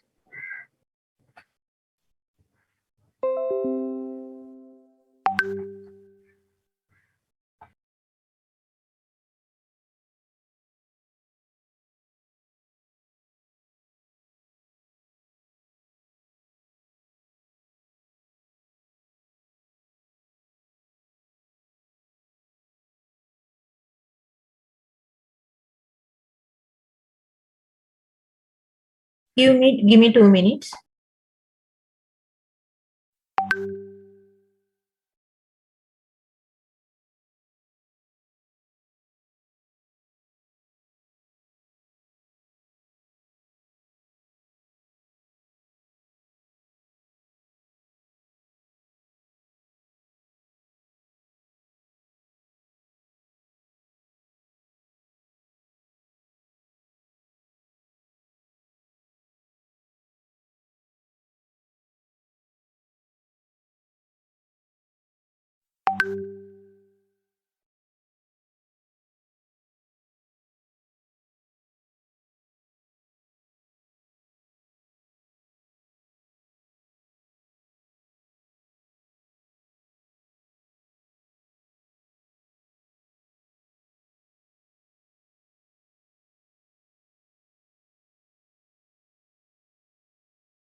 So these limitations, right?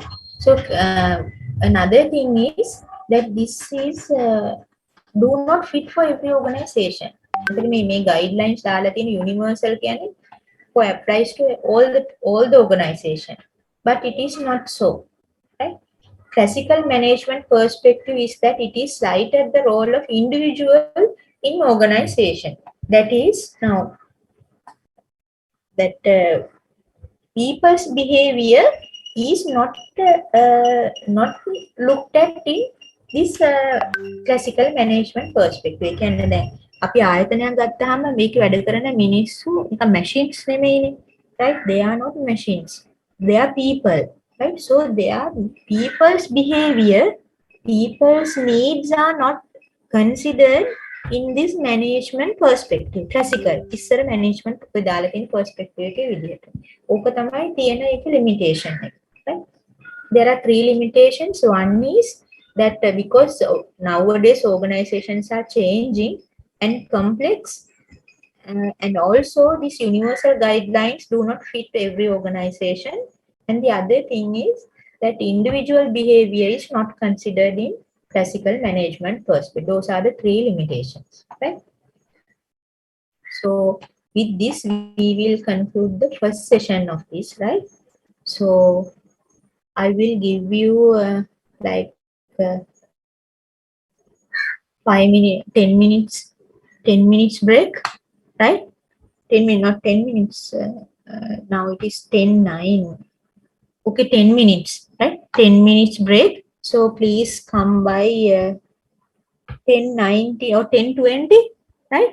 10-20 වලට ආපහු එන්න. So I will start the next section so we can finish this evolution section today. Any questions on up to so far? ඊපු ටික තේරුණාද? ළමයි මේ ටිකෙන් ප්‍රශ්න තියෙනවද? No, Anyone? miss. Okay, so come back by 10-20, right? Come back by 10-20. Okay.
Recording stopped.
Recording in progress.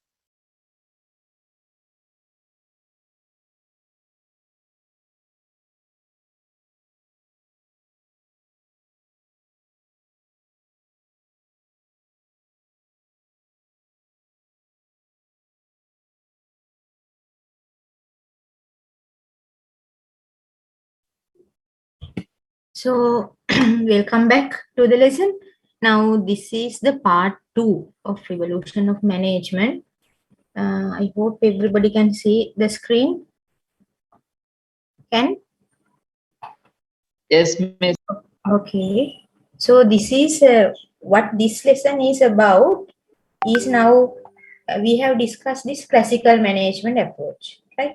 So there we have discussed two things. One is scientific management and the other one is administrative management. Right? Now there are various other approaches also. That is now we say the limitation, the last slide of the previous lecture, that we said that this classical management approach has certain limitations, that it doesn't look into human behavior. Right? So this behavioral approach came to address that limitation. So there are another approach we call behavioral approach. And there are another several approaches, right? Sometimes these are not very widely used, right? But still there are various lines of thought. That is, one is management science approach. Now earlier one which was under this was scientific management, okay? Now this is management science, bit different, right? And systems approach, contingency approach are the other rest of the approaches. Now, if you are given a question and asked about discuss or write an account on management approaches, then you have to write about all these. Sometimes you may be asked discuss the classical management approach. Then only you have to discuss only the administrative management and scientific management approach that we discussed in earlier ones. Now here we have behavioral approach, management science approach, systems approach, and contingency approach. And there's another section on contemporary management challenges. That is, contemporary means nowadays. Right? දැනට අපි මුහුණ දෙන management අභියෝග මොනවාද? Right? That is a separate topic, not directly relevant to this. Right? Not. It's not an approach. Right? So there are 1, 2, 3, 4, 5 approaches.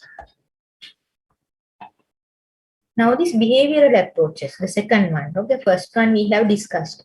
Behavioral management perspective placed much more emphasis on individual attitudes. Now earlier that the people are not given much consideration. You can මිනිස්සු ගැන එච්චර සලකලා නැහැ. මිනිස්සු නිකන් machine වගේ කියලා හිතලා මේ මිනිස්සුගෙන් වැඩියෙන් වැඩ ගන්න කොහොමද කියලා අන්න ඒව තමයි බලලා තියෙන්නේ. මිනිස්සු විදිහට සලකලා ඒ මිනිසුන්ටත් හිතන්න පුළුවන් ෆීලිංග්ස් තියෙනවා, ප්‍රශ්න තියෙනවා, ඒව ගැන හිතලා නැහැ. Right? නමුත් මෙතනදී that placed emphasis on individual attitudes, behaviors, and group processes, and recognize the importance of behavioral processes in the workplace. That is because now, although there are rules and regulations, everything, that if the person is not motivated enough, right? And because people are different from person to person, right? So their behavior varies. Right? ඒ කියන්නේ machine එකකින් වගේ වැඩ ගන්න බෑ මිනිස්සුන්ගේ. හරි? That as a manager you should know. හරි? දැන් ඔයා කොච්චර අණ දුන්නත්, හරි? මෙන්න මේ rules and regulation emphasize කරලා පෙන්නුවත්, හරි? එහෙම මිනිස්සුන්ගෙන් බලෙන් වැඩ ගන්න අමාරුයි. That's what it says, right? So this behavioral approach also being thought about, we see in 18th and 19th. හරි? ඒ කාලෙම අර කලින් method එක වැරදි කියලා කියලා තියෙනවා. හරි? This Hugo Munzberg is a German psychologist. Now this psychologist is a Manovidyarthi, is recognized as the father of industrial psychology. This is not only normal psychology, but industrial psychology. Industrial psychology in the sense how that people's behave or people's mind works when they are in work, when they are at work as a group. Right? So that he even established a psychological laboratory at Harvard University. So he has written a book called Psychology and Industrial Efficiency. Right? And he suggested that this psychology plays an important role, right, in employee motivation and selection. Right? And another one, right, this Mary Parker Follett recognized the organization could be viewed from the perspective of individual and group behavior. Her work clearly anticipated the behavioral management perspective, and she appreciated the need to understand role of human behavior in organization. So this person also said that the individual and group behavior is very much important. And this there are some certain studies, right? Several two basic studies have been done on these human aspects.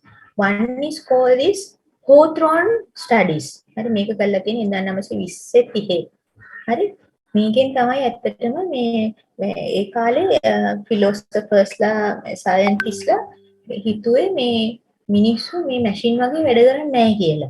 හරි so this we called Hawthorne effect.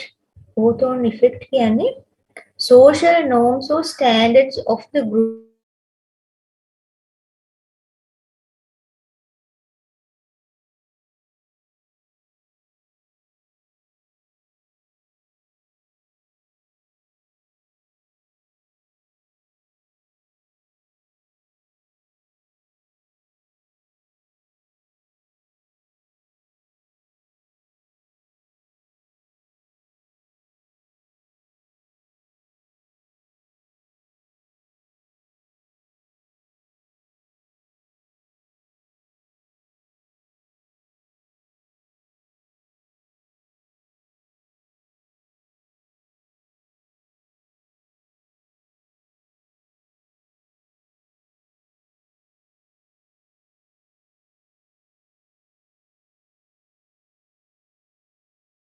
Recording in progress. ගෲපයක් විදිහට ඉන්නකොට.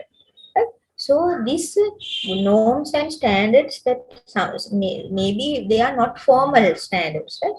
But ඒක effect වෙනවා work behavior එකට. Right? So change the prevalent view the time that people were no different than machine. ඒ කාලේ හිතුවා මිනිස්සු මේ machine වගේ තමයි මේගොල්ලෝන්ගේ මේ විදිහට වැඩ ගන්න පුළුවන් කියලා. නමුත් මේ Hawthorne study එකෙන් පස්සේ they have understood that people are different. People are not like machines කියලා. Right? අපි බලමු we will see what this Hawthorne study is. Right? Now this is it. Right? So this was conducted in Chicago Western Electric's Hawthorne plant. Hawthorne කියන්නේ one of the where that plant is located. Right? So in 1927, between 1932, right? This was done in sponsored by General Electric, right? And conducted by this Elton Mayer. Right? So he is actually a consultant of Harvard University. Right? So what he does is that he has selected මේගොල්ලෝ ඇත්තටම electric component assemble කරන කට්ටියක් තමයි ගත්ත experiment එකට. Right? So in this diagram, you can see the people are sitting and they are assembling something. Right?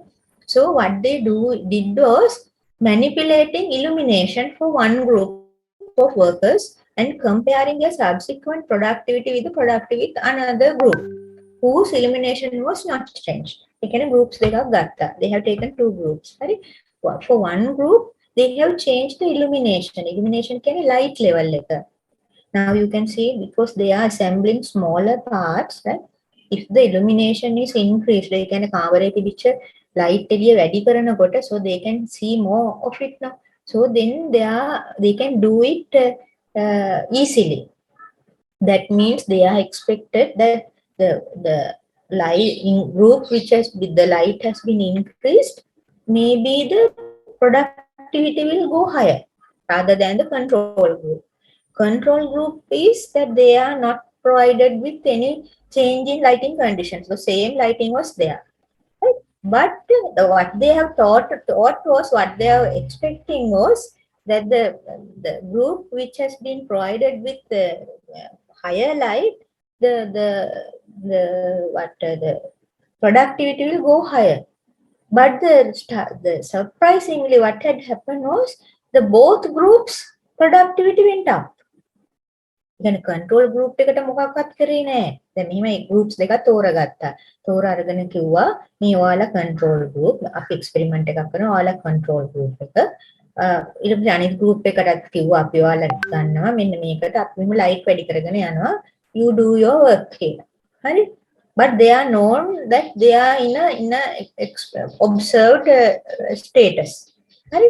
එතකොට what happened is that they were expecting that මේ light වෙනස් කරපු group එකගේ efficiency දැන් වැඩි වෙයි. මොකද හොඳට පේනවා දැන් ඒකට මේ පුංචි කෑලි assemble කරන්න ලේසි නිසා කියලා. But what they have observed is that මේ groups දෙකේම efficiency එක වැඩි වුණා. හරි දැන් අනිත් group එකේ light මුකුත් කළත් නැහැ. හරි දැන් මේගොල්ලෝ බලුවා මොකද මේ කියලා. හරි and also when the lighting was decreased also efficiency වැඩි වුණාලු. ඒ කියන්නේ lighting වෙනස් කර වැඩි කරා නෙමෙයි අඩු කරාම efficiency එක වැඩි වුණාලු. So what this means? හරි they have thought about it. හරි and there was another experiment, right, which is they have checked piecework incentive pay plan for a group of 9 men assembling terminal banks for telephone exchanges. Now, not like today, about 100 years ago, right? My telephones, there's something called telephone exchanges. Right? Me making picture the telephone exchange. Then exchange nine analog right? When you have this wiring mechanism or earlier telephone system මේ වගේ exchange එක through තමයි ගියේ. එතකොට there are people who are changing this small this we call it terminal banks. හරි එතකොට ඒව change කරන්න වෙනවා frequently. Then that these people were paid per piece work. ඒ කියන්නේ එක කරන එක slot එකක් මාරු කරන එකකට ගෙවලා තියෙනවා. So when they are paid more for piece, අපි මෙයා 100 piece කරා නම් දවසට 200 කරා නම් so he's been paid more. ඒ කරන වැඩ ගානට ඒ කොටස් ගානට තමයි ගෙවන්නේ. කියන්නේ කෑලි ගානට කියලා කරන කෑලි ගානට තමයි payment එක හැදෙන්නේ. So this was expecting experiment when we අපි දුන්නාම incentive pay plan එක piece work විදිහට that they will start working and they will output more. right ඒකනේ අපි obvious එක අපි හිතන්නේ එහෙමනේ අපි එහෙම කෑලි ගානට pay කරනවා කිව්වොත් එහෙම වැඩියෙන් කරන්න හදනවනේ වැඩියෙන් සල්ලි ගන්න ඒකනේ සාමාන්‍යයෙන් වෙන්නේ but they were not working individually but there were 9 people together right so what will happen was that we will see the answers separate. It is given in the separate slide. But I will explain you what will happen is that they actually output the same amount. ඒ කියන්නේ කට්ටි ඒ කියන්නේ අපි ඇත්තටම බලාපොරොත්තු වෙන එක්කෙනෙක් වැඩිපුර හදයි ඊළඟ එක්කෙනා හදයි ඒගොල්ලන් කම්පිටිෂන් එකක් ඒ විදිහට බලාපොරොත්තු වෙන්නේ. එහෙම නෙමෙයි අන්තිමට දැක්කේ all workers are producing the same. හරි අපි දැන් බලමු මොකක්ද උනේ කියලා. හරි. So the experiment outcomes, right? In the lighting experiment, for an example, the results were attributed the fact that both groups received special attention.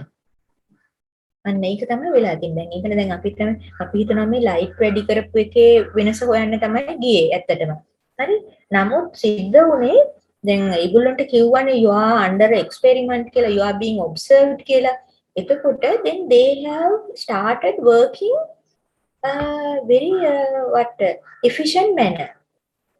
දැන් හිතන්නේ ඒක වෙනවනේ දැන් අපි හිතනකො දැන් අපි කරන මොකක් හරි වැඩක් දිහා කවුරු හරි ඇවිල්ලා බලන් ඉන්නව නම් හරි එතකොට we are trying to do it in our best නේ හරි එහෙම එකක් තියෙනවා මිනිස්සුගේ මේ. හරි. එතකොට ඒ කියන්නේ කවුරු හරි කෙනෙක් ඔබ්සර්ව් කරගෙන ඉන්නවා නම් අපි කරන දේ හොඳින් කරන්න try කරනවා.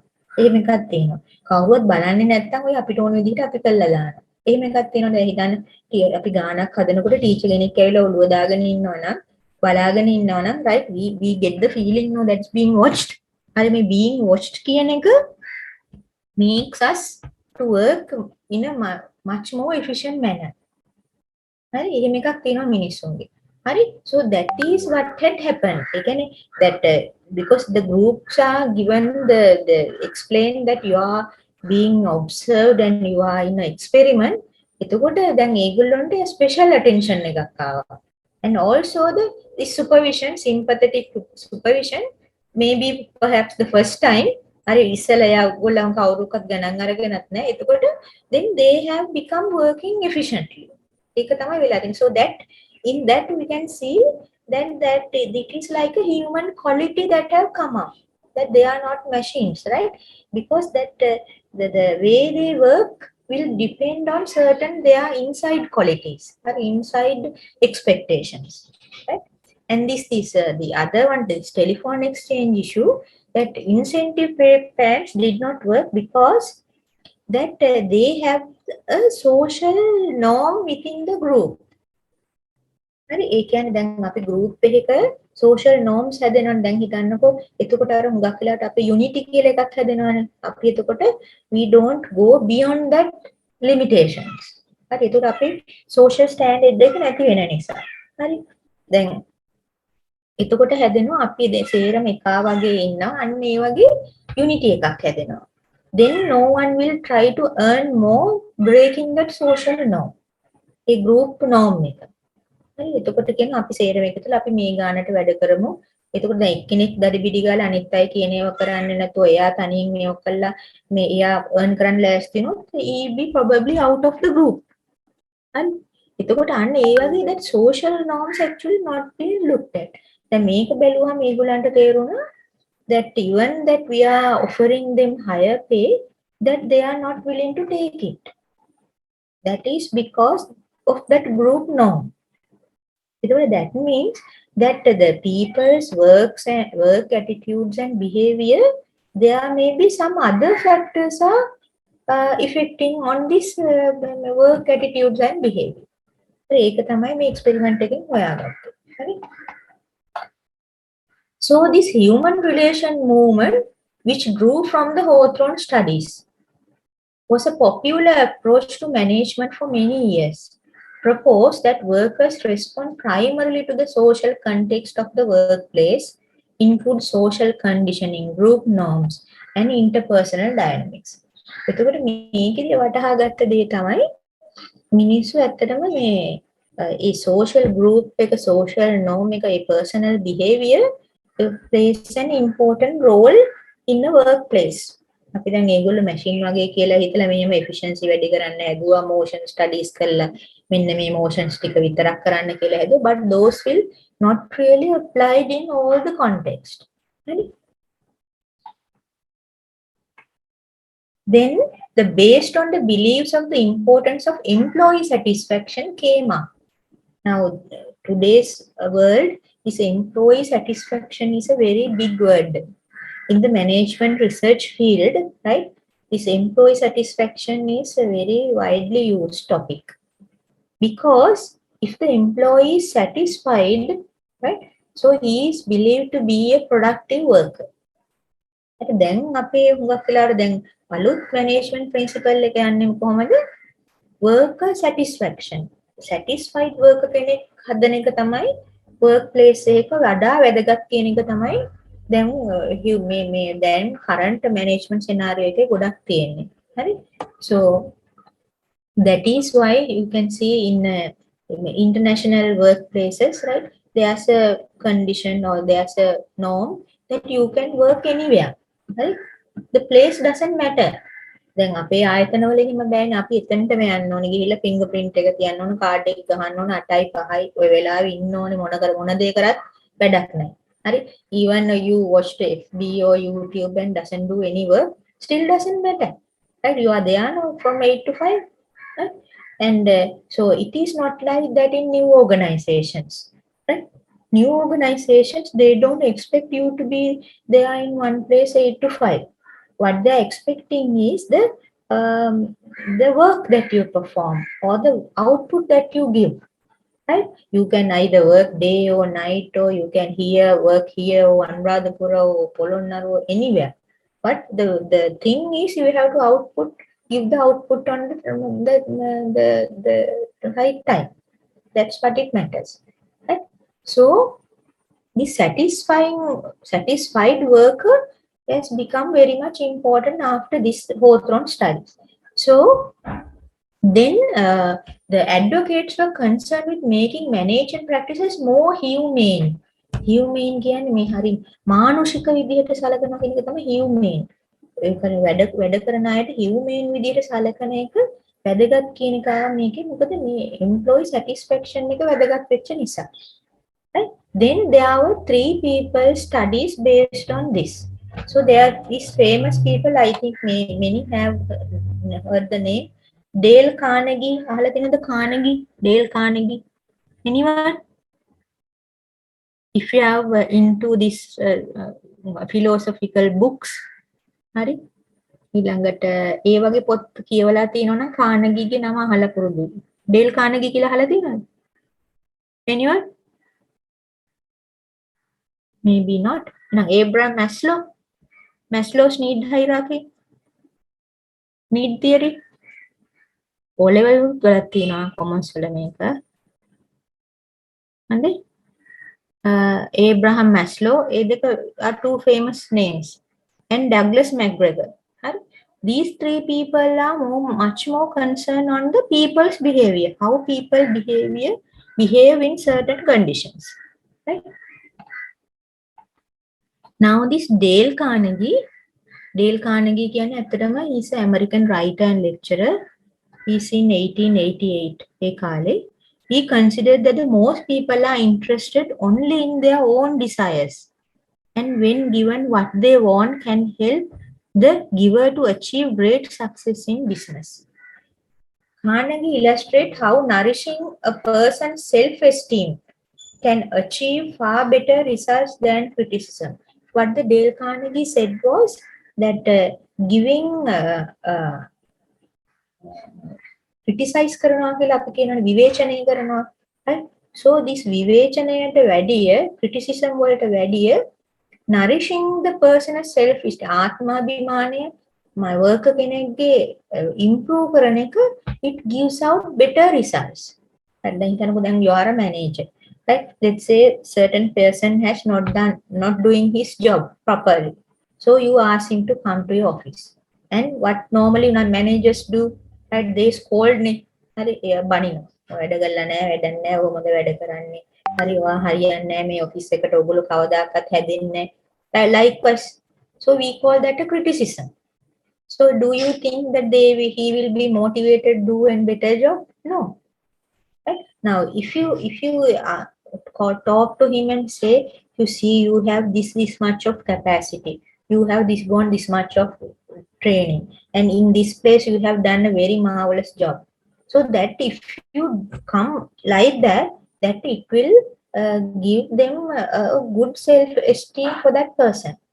So he will be motivated to do more. So that the Carnegie said is, don't go for criticism, but instead you have to promote the self-esteem of the person. Right?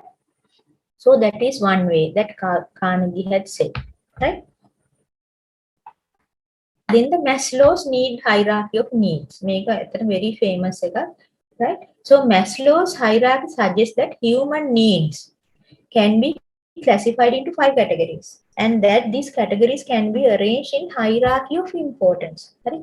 Hierarchy, Maslow's, we know that there are needs and wants. No? The people's needs you can categorize along this. It's like a pyramid, right? So based on the importance, you can categorize these needs. So managers should understand an employee may not be satisfied with only salary and benefits. He or she may also want challenging job opportunities to to experience self-growth and satisfaction. That is, this not all the people are for salary. සමහර අය ඉන්නවා මේ salary එක එච්චර තකන්නේ නැහැ. ඒගොල්ලන්ට හොඳ challenging job එකක් දෙනවා නම් if they get the appreciation from the superiors, right? They will work day and night, right?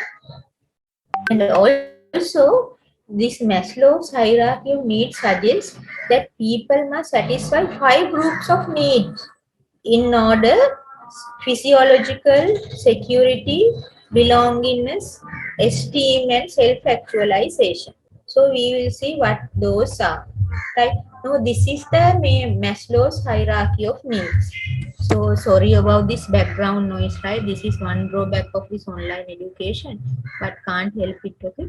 So sorry about it, right? So Maslow's hierarchy of needs, now this is the pyramid, right? So you can see there are 1, 2, 3, 4, 5, right? 5 sections, right?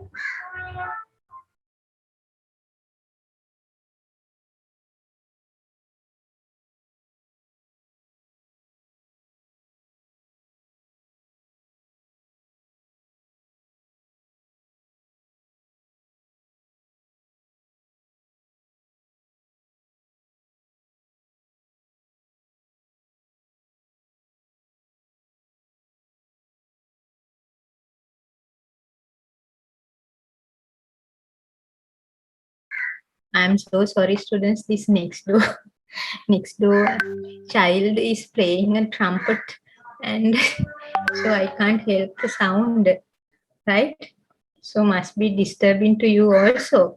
So, but I will try to continue as much as possible, right? If it continues, I will try to upload the recording, okay? Right? So this.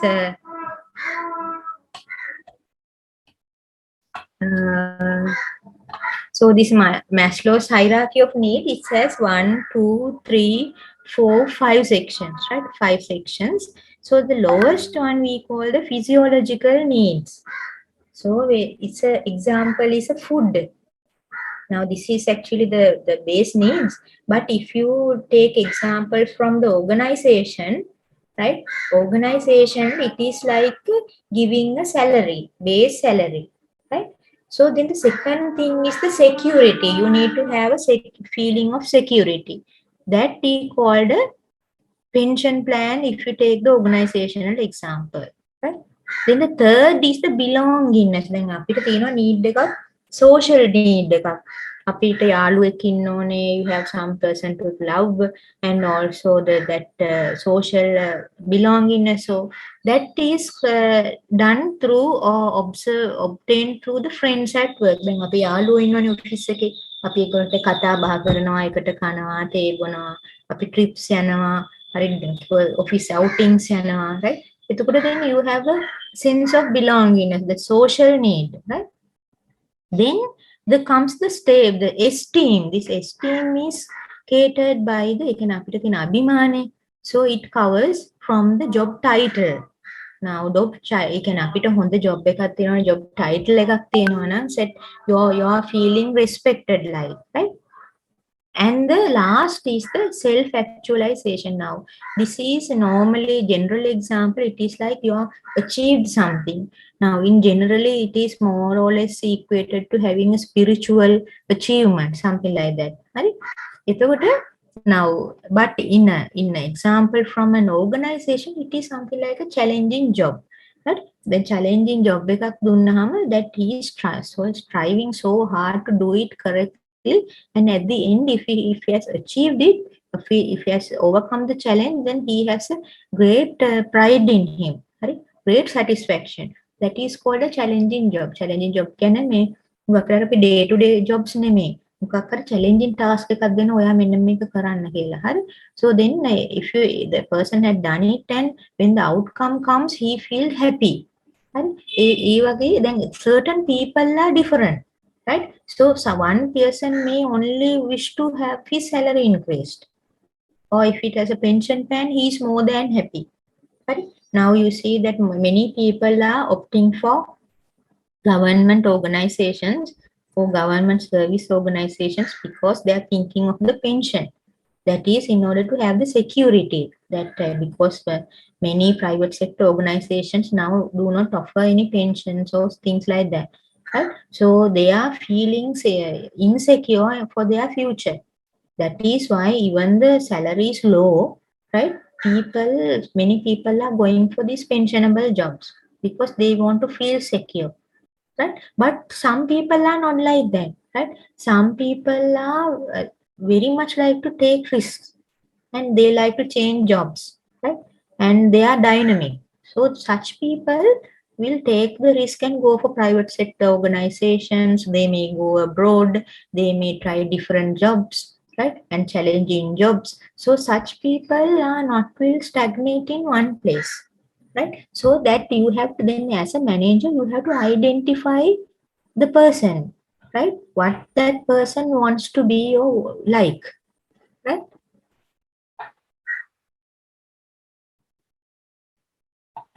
So this the job title. So let's say now there are certain workers, right? They are not so keen on the salary or pension or anything. Sometimes certain people, if they have good friends, they try to come to office. That means sometimes maybe the best reason for them to come to work. හරි හුඟක් වෙලාවට තමන්ගේ යාළුවොත් එක්ක කතා කරන්න ආශ්‍රය කරන්න ලැබෙන නිසා some people come for work.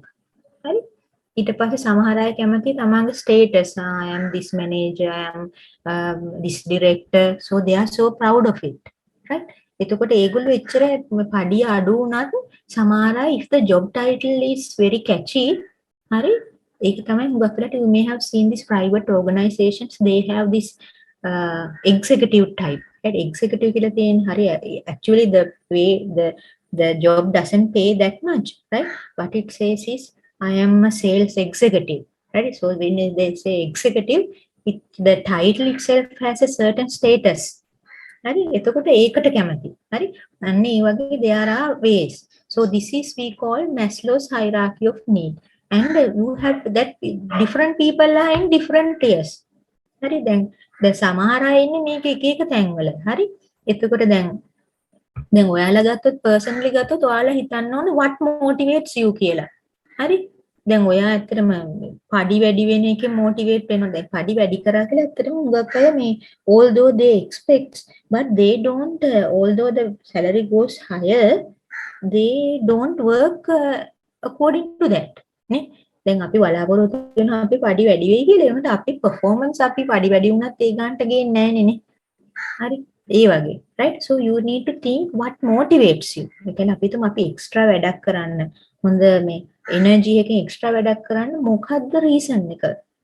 A person motivate කරන්න. එක එකනට වෙනස් ඒක. So it is a managerial skill. හරි managerial manager කෙනෙකුට තියෙන skill එකක්. හරි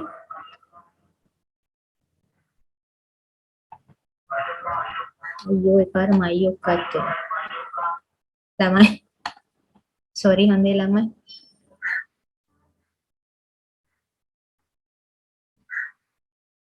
so then there's the other person, the third person, Douglas McGregor, right? එයාගේ theory එකක් තියෙනවා the theory X and theory Y, right? So this Douglas McGregor theory X and theory Y, he's been trying to categorize this human aspect in the organization, right? So this I will quick go through the diagram. The same thing is described earlier, okay, right? So what this says is theory X කියන්නේ මේක more or less that earlier thinking. ඒ කියන්නේ මිනිස්සු ගැන they are thinking about very pessimistic manner. Now there are two terms, pessimistic කියනවා optimistic කියනවා. හරි pessimistic කියන්නේ මේ ඍණවාදීව හිතනවා කියන්නේ, ධනවාදීව හිතනවා කියන්නේ optimistic. So this X theory X suggests that they look at people in very pessimistic manner. හරි ඒ කියන්නේ කොහොමද? People do not like work and try to avoid, right? කියන මිනිස්සු කියන්නේ මේ වැඩ කරන්න කැමති කට්ටියක් නෙමෙයි. ඒගොල්ලෝ හැමතිස්සෙම බලන්නේ වැඩෙන් මග ඇරලා යන්න. හරි? And the other assumption, People do not like work, so managers have to control, direct, coerce, and threaten employees to get them to work toward the organizational goals. According to theory X, what it says is, because people are so bad and they like to avoid work, so managers has to push and threaten and make work out of them. And also, people prefer to be directed to avoid responsibilities and try to want security. They have little ambition. Now the third side look. ඒගොල්ලෝ මේ අනිත් අය කියන්න ඕන ඇඟිල්ලෙන් අල්ල මේක කරන්න මේක කරන්න. හරි? මිනිස්සු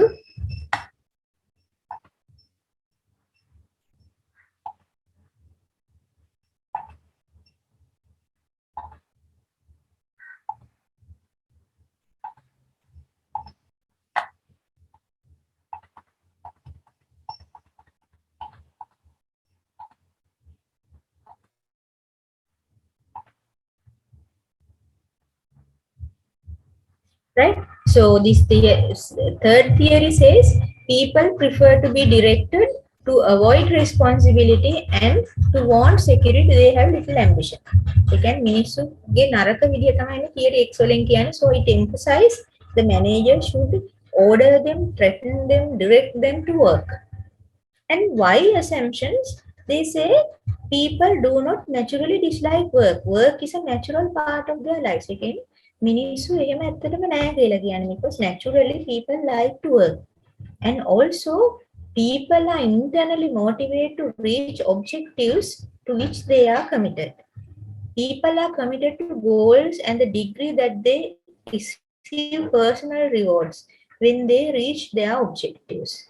People will both seek and accept responsibility under favorable conditions.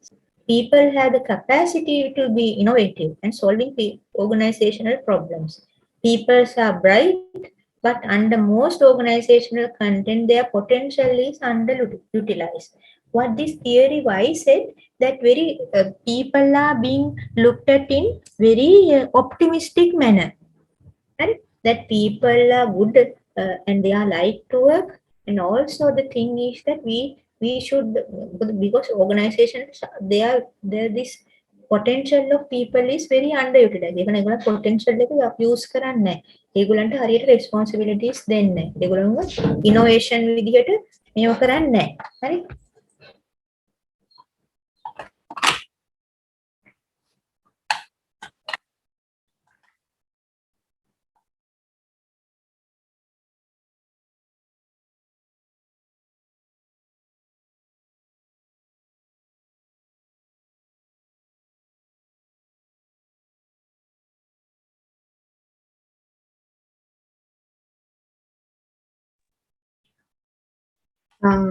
So theory Y says that people are like to work. දැන් ඔයාලගේ example එකක් බැලුවොත් එහෙම දැන් අපි කියනවනේ හැම මිනිස්සුම නරක නෑනේ. අපි හුඟක් වෙලාවට බහුතරය අපි කියන මිනිස්සු නරකයි නරකයි කියන.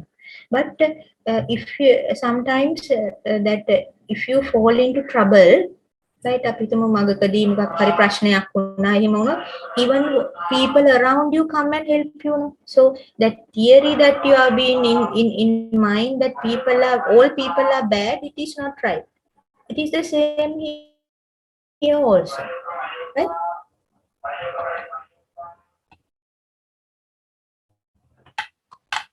So today these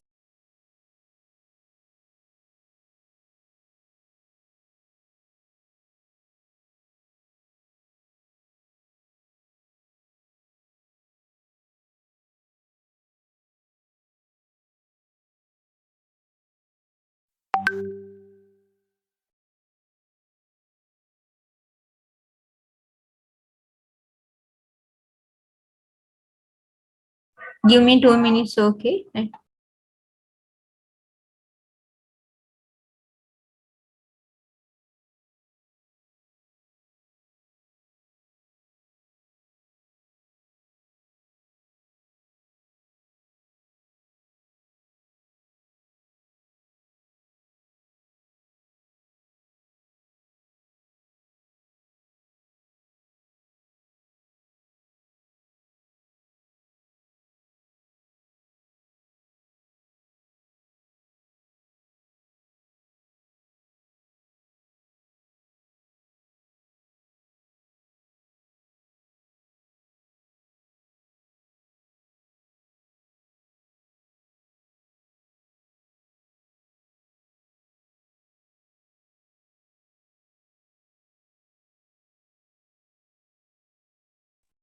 So this slide says the behavioral management perspective today. ඒ කියන්නේ දැන් අපි දැන් behavioral management එක ගැන we have talked about නේ.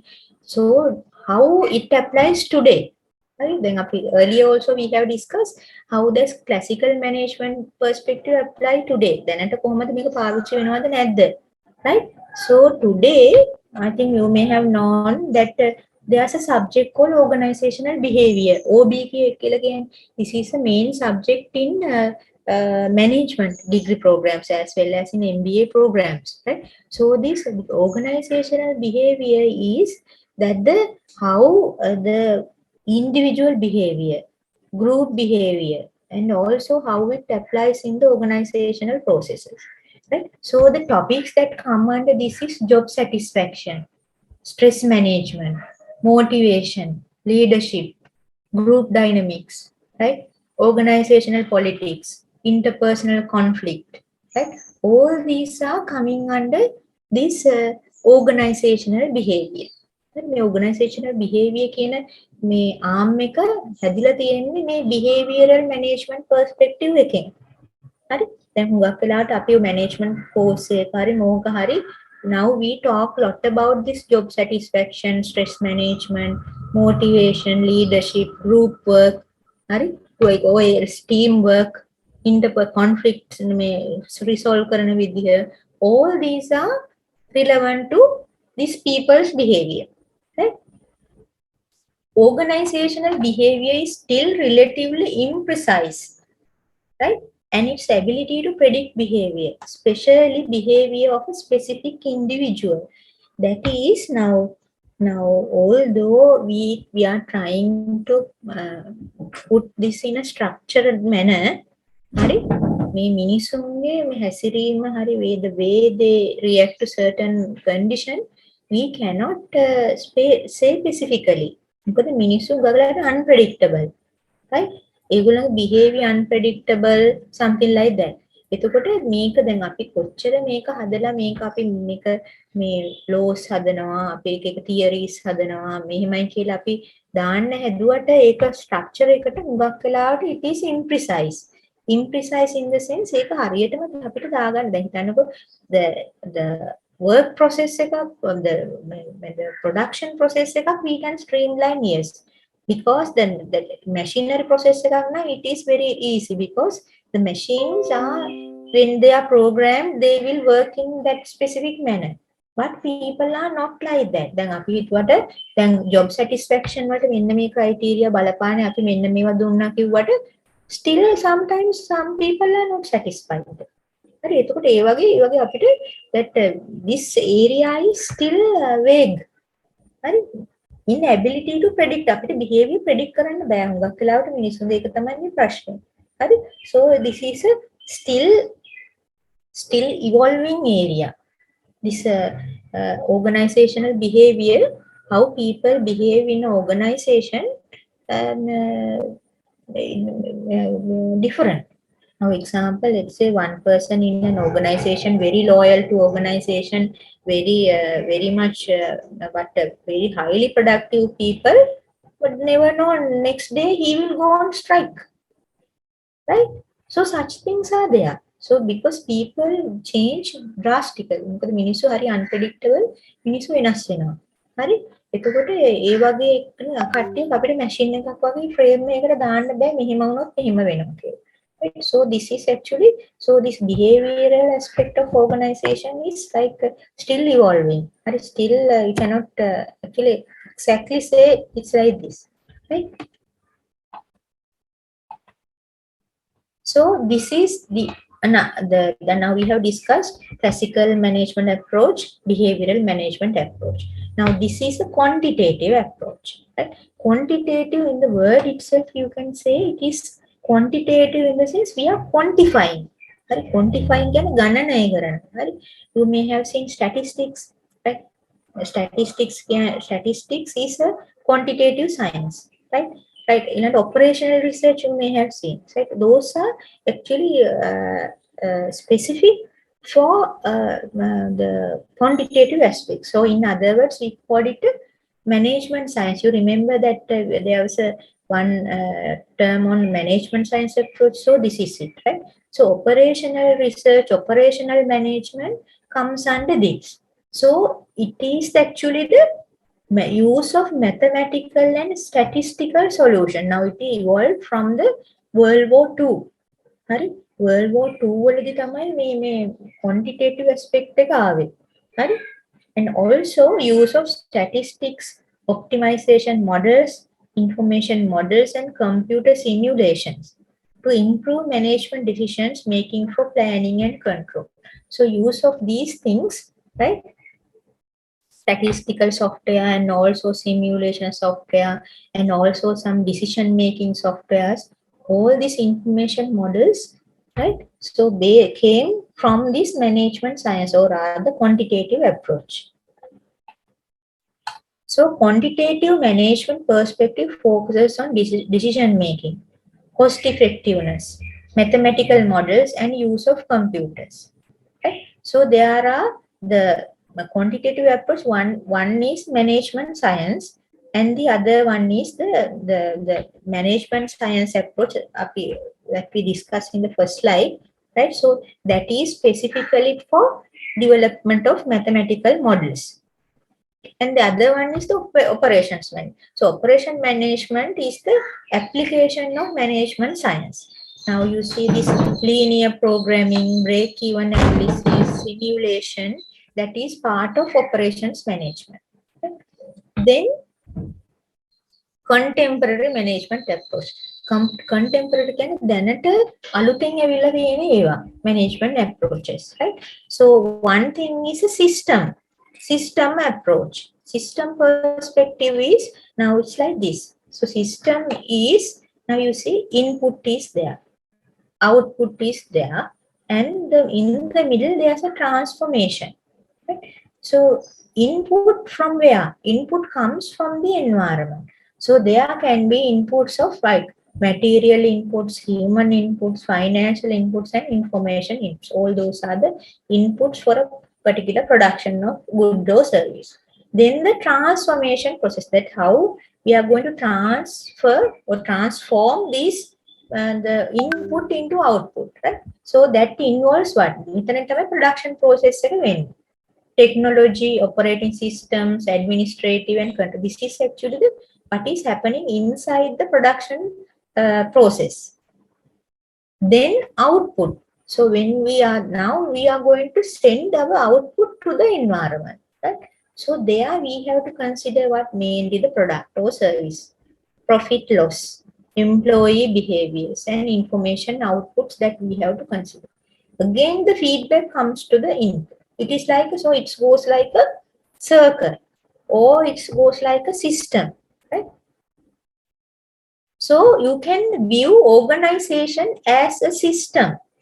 So if the manager can see the organization as a system, then you can get a better understanding rather than this bureaucratic manner, top to down manner, or you can, or trying to improve the production flow, right? Without going like section by section. If you look into the organization as a system, so it will be the managers can get more productivity out of the workers as well as can align with the organizational objectives. So they can understand how their decision affect and are affected by the organization other subsystems. Then you can the organization එකක් ගත්තොත් එහෙම ඒක අපි system එකක් විදිහට ගත්තොත් මේක ඇතුළේ subsystems කියලා තියෙනවා. Subsystems කියන්නේ එතන system එකක් කියන්නේ on his own function වෙන එකක්. එතකොට ඒකේ තියෙන අපි දැන් if you take an organization, there may be HR section, there may be finance section, there may be audit section, there may be marketing section. So for each of these sections, there may be managers. And if the managers are thinking in systems approach, then the manager can see how it interrelates with the other subsystems. And he can that marketing එක්කෙනා දන්න production එකේ වෙන්නේ මොනවද? ඒකෙන් මොකද ඒවා interrelated නේ. දැන් production එක කියොත් තමයි ඒගොල්ලන්ට marketing අයට sell කරන්න පුළුවන්. හරි. දැන් research and මේ development එකෙන් products අලුත් ඒවා experiment කරොත් තමයි production එකට තව අලුත් ඒවා එන්න පුළුවන්. Likewise they are all interrelated. Right? Now what happens is nowadays the managers are restricting into their their entities. Now that happens now. Let's say the finance people are always very focused, right? They are not looking at the other subsections. හරි දැන් මේ අපිට මොන හරි බඩු ගන්න සල්ලි ඕන වෙලා මේවට හදිසි වෙලා ඉන්නවා මේ මොකද ප්‍රොඩක්ෂන් එකේ අනතන සල්ලි ටික දෙන්නේ නැහැ ඉර කරගෙන ඉන්නවා මේව නැහැ ලියුන්නේ නැහැ අරව නැහැ නියව නැහැ so they are not thinking about ours so that happens in many organizations today because they are not thinking it as a system ඒකයි වෙලා තියෙන්නේ right so this system approach when we say system this is like actually gives you an understanding what a system is and what type of systems are there, right? So system is definition is a set of interrelated කියන්නේ එකිනෙකට සම්බන්ධයක් තියෙනවා interdependent හරි එකිනෙකා මත dependent වෙනවා arranged in a manner that produces a unified whole, right? But it produces or it caters to one objective, that is a system definition. And there may be definition, but the systems basically are closed system and open system.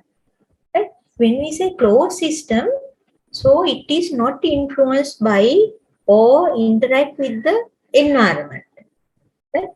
Open system is always interact with the environment. Now example and also there are some people called stakeholders. හරි අපි හැමතිස්සෙම පාවිච්චි කරන වචනය තමයි stakeholders කියන්නේ හොඳ management වල. So stakeholder කියන්නේ any group that is affected by organizational decisions and policies. දැන් හිතන්නකෝ දැන් if you take example our university, right? Now stakeholders ලා කියන්නේ එක කට්ටිය students ලා. And also there are minister people, there are industry people, there are parents, and there are other universities, right? And also the people inside the university, lecturers, supportive staff. So all the people, all the groups are affected by our decisions and policies. So then we call them stakeholders. So any business, the organization has stakeholders, right? So this diagram shows the organization and its environment. හරි අපි දැන් environment කියනවනේ හැමතිස්සම. හරි දැන් open system closed system define වෙන්නේ මේ environment එක මත. එතකොට දැන් මොකද්ද environment එකක් කියන්නේ organization එක මෙහෙම බලන්න පුළුවන්. Right? So this is the organization. There is a immediate environment. Immediate environment අපි ගොඩක් වෙලාවට we call this a task environment.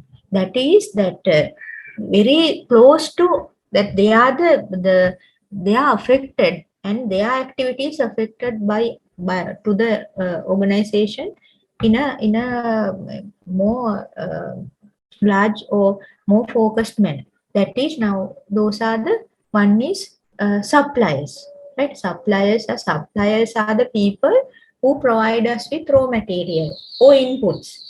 And the other one is customers. Obviously, that the customers are in the environment, this is the organization, so they have interconnection. Right?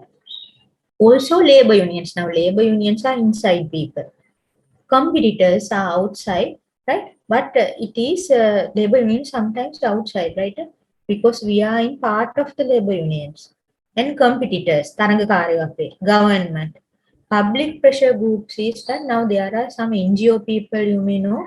Now if you're going to produce certain good, sometimes they will come and say, so you see this the waste producing from this product is going to the effect on the environment. So don't do this, something like that, right? And also, so they have interlinks in between also, right? So it's a system. And above above this task environment, there is a bigger environment. That is like you have the global context, right? දැන් අපිට අපි කෙලින්ම මේක බලපාන්නේ නැහැ කියලා හිතුවට මේක බලපානවා. හරි, to certain extent. And the political, of course. දැන් තියෙන you can see the current environment, right? How it affects the organizations. දැන් මේකේ මේ political aspects, right? Social aspects, technological aspects. That technology is changing day to day, right? So what kind of technology that we use in the organization? Also the economic aspects. Like then now economic situation has affected the organizations very much in Sri Lanka. So these are the environment of the organization. So that thinking of organization as systems, right, provides us with variety of important viewpoints. Now you see, we can see systems as open systems and closed systems, and also subsystems is the part of the big system. And then there's two words we call synergy. Synergy in the sense now synergy කියන්නේ that when two parts or two systems are together, the output is more than they are individually working alone. Again, then two entities තියෙනවා. හරි? Two entities තනියෙන් වැඩ කරනවට වැඩිය output එකක් හම්බ වෙනවා when they are together. It's called that synergy, synergistic effect, right? And also the entropy in the sense when a system declines, like systems හරියට if you are not looking after them, if you are not look at the way it operates, with time the systems fail. We call that is an entropy, right? So it is these things describes that, right? Synergy.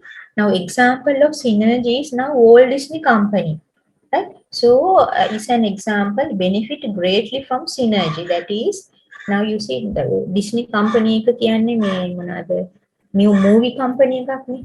It's a movie company, right? So this company එකත් එක්ක තව adjacent ඒත් එක්කම යන තව businesses තියෙනවා. මොනවාද? It's called theme parks, television programs, merchandise කියන්නේ ඔය දැන් හිතන්න ෆිල්ම් එකක් ආවම ඒ හා සමානව බෑග් හැදෙනවා, කැප් හැදෙනවා, ඊළඟට mugs, ඒ වගේ merchandise තියෙනවා ඒ අදාළ මේ movie එක promote කරන. එතකොට මේ ඒක synergistic effect එකක් තියෙනවා. මොකද එක industry එක අනිත් industry ට support කරනවා. right? ඒ කියන්නේ දැන් හිතන්නකෝ දැන් theme park වලින් promote වෙනවා movie එකක්. movie එකෙන් promote වෙනවා theme park එක. ඒ වගේ. Entropy කියන්නේ the normal process that lead to system decline. When an organization does not monitor feedback from its environment, make appropriate adjustment, it may fail. Right? That happens is now normally many organizations do not look at the environment. Right? Now if you take example of one of the university, or it's our university, right? So that our customers or stakeholders or environment is like now industry එක තියෙනවා. හරි? parents ලා ඉන්නවා. අනිත් universities තියෙනවා. හරි? ඊළඟට ලෝකේ යන trend එකක් තියෙනවා. right?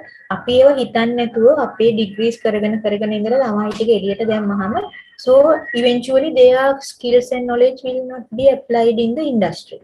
ඒ කියන්නේ අපි industry එකෙන් දෙන feedback එක ගත්තේ නැත්නම් with time our students they will not take our students. So eventually we will fail as a university. Likewise, if you want to your organizations to thrive, you have to look at the environment where you operate, right? So because we cannot go individually, right?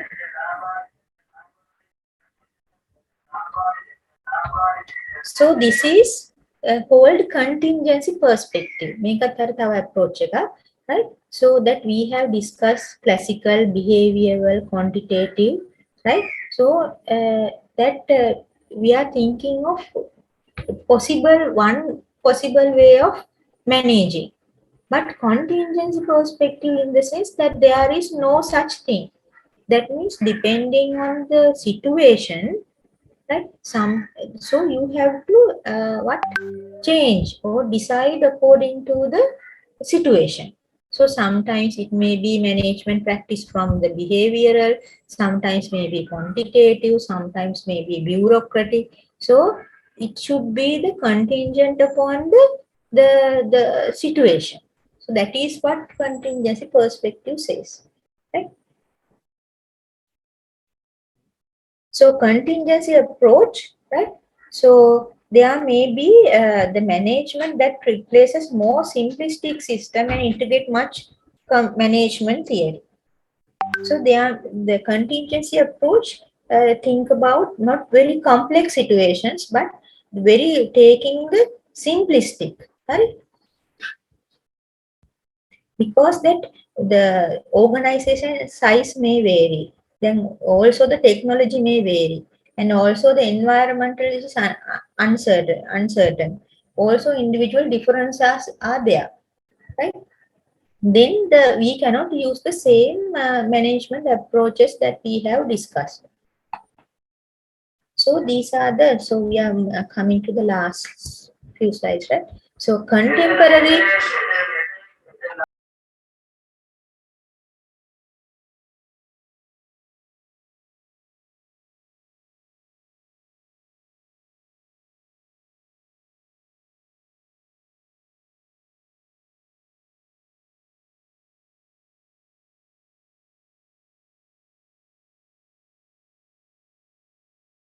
Right? So the challenges that contemporary management challenges now currently facing. One is as you all know, is the globalization. Globalization, ඒක හැම industry එකටම බලපාන දෙයක්. Right? Ethics and social responsibility and their relationship to corporate governance. Now this ethics and social responsibility CSR කියලා කියන්නේ අපි ඒ කියන්නේ දැන් ethical conduct, moral conduct is becoming more important. And the quality aspects, because now the customers or the consumers are now very knowledgeable. හරි ගොඩක් customers දැන් අර ඒගොල්ලෝ හැමදේම සොයනවා. එතකොට so they can access internet. හරි they can find things from the internet. Right? So these quality aspects they are very much keen to have.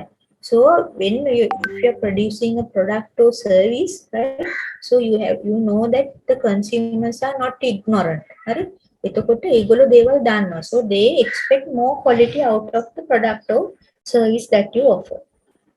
And also another challenge is the shift towards service economy. Service economy එක කියන්නේ දැන් අපේ ආර්ථිකය more or less ඉස්සර තිබුණේ products. හරි? Then world economy also moving towards service. සේවා පැත්තට තමයි යන්නේ. That means ආර්ථිකේ වැඩිපුර සල්ලි generate කරන්නේ businesses තියෙන service businesses. Now in Sri Lanka also, if you see that flourishing sectors are banking, insurance, leasing. So those are services rather than manufacturing sector. So that it is also a challenge because that many of these management principles are written for product based. හරි කොහොමද මේ ශ්‍රම විභාජනය කරන්නේ කොහොමද මේ simulate කරන්නේ කොහොමද මේ product එකේ efficiency එක වැඩි කරන්නේ something like that. But that now the service oriented you have to think it differently. And also rapidly changing workplace diversity. Diversity in the sense now when you look at people in a workplace, they are coming from various backgrounds. Let's say the difference is based on their cultural, social diversity, ethnicity, right? Now in Sri Lanka, we don't affect from China, India, right? Likewise, right? Also organizations are changing. Now, even the organizational structures, these bureaucratic aspects, the way people work, being changed. Right? Sometimes Now you see this earlier when the Amazon starts, it doesn't even have the place to run. It is like a virtual place. They had few warehouses and only a virtual office, something like that. Now physical space for office. And the new technology also, that is also a challenge.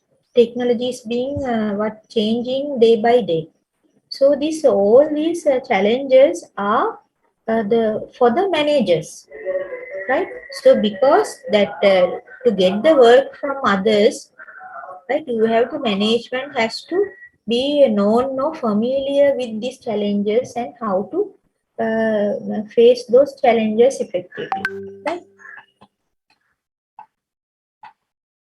So this ends the second section, right? So with this right,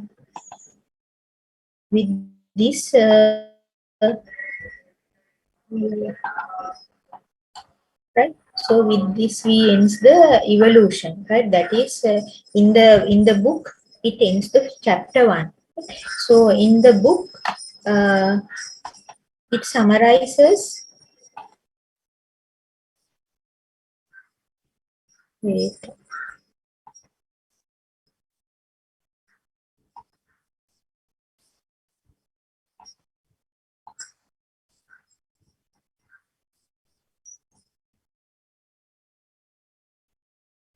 so important points are here highlighted, right? If you go through,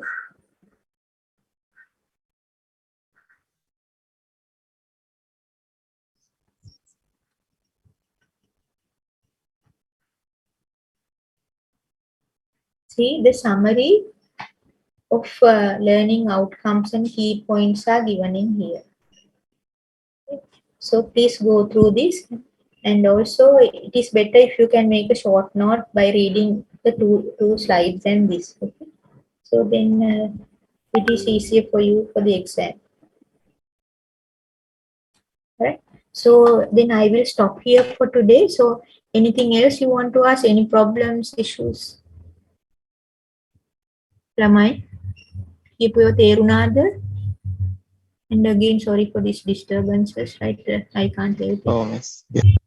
No? Okay. So then I will. Madam, excuse me. Yes. Are those two presentations similar with the book? Sorry, sorry. Daru mata hunna. Presentation දෙකයි මේ book එකයි දෙකම එකම note එක වගේ තියෙන අපිට follow කරගන්න දෙකම ෆලෝ කරන්න ඕනද? No, එකම තමයි තියෙන්නේ. Right, book එකයි මේකේ එකම තියෙන්නේ. මේ slides වල මම අරක important points ටික අරගෙන දාලා තියෙනවා. හරි? පොතේ තියෙනවා තව ඊට වැඩි describe කරලා. ඒකම. හරි?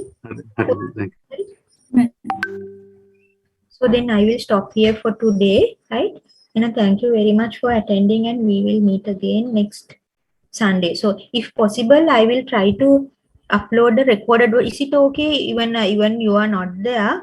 If I record the lecture and upload, because that we don't have much time, right? So is it okay, or do you need the exact lecture session?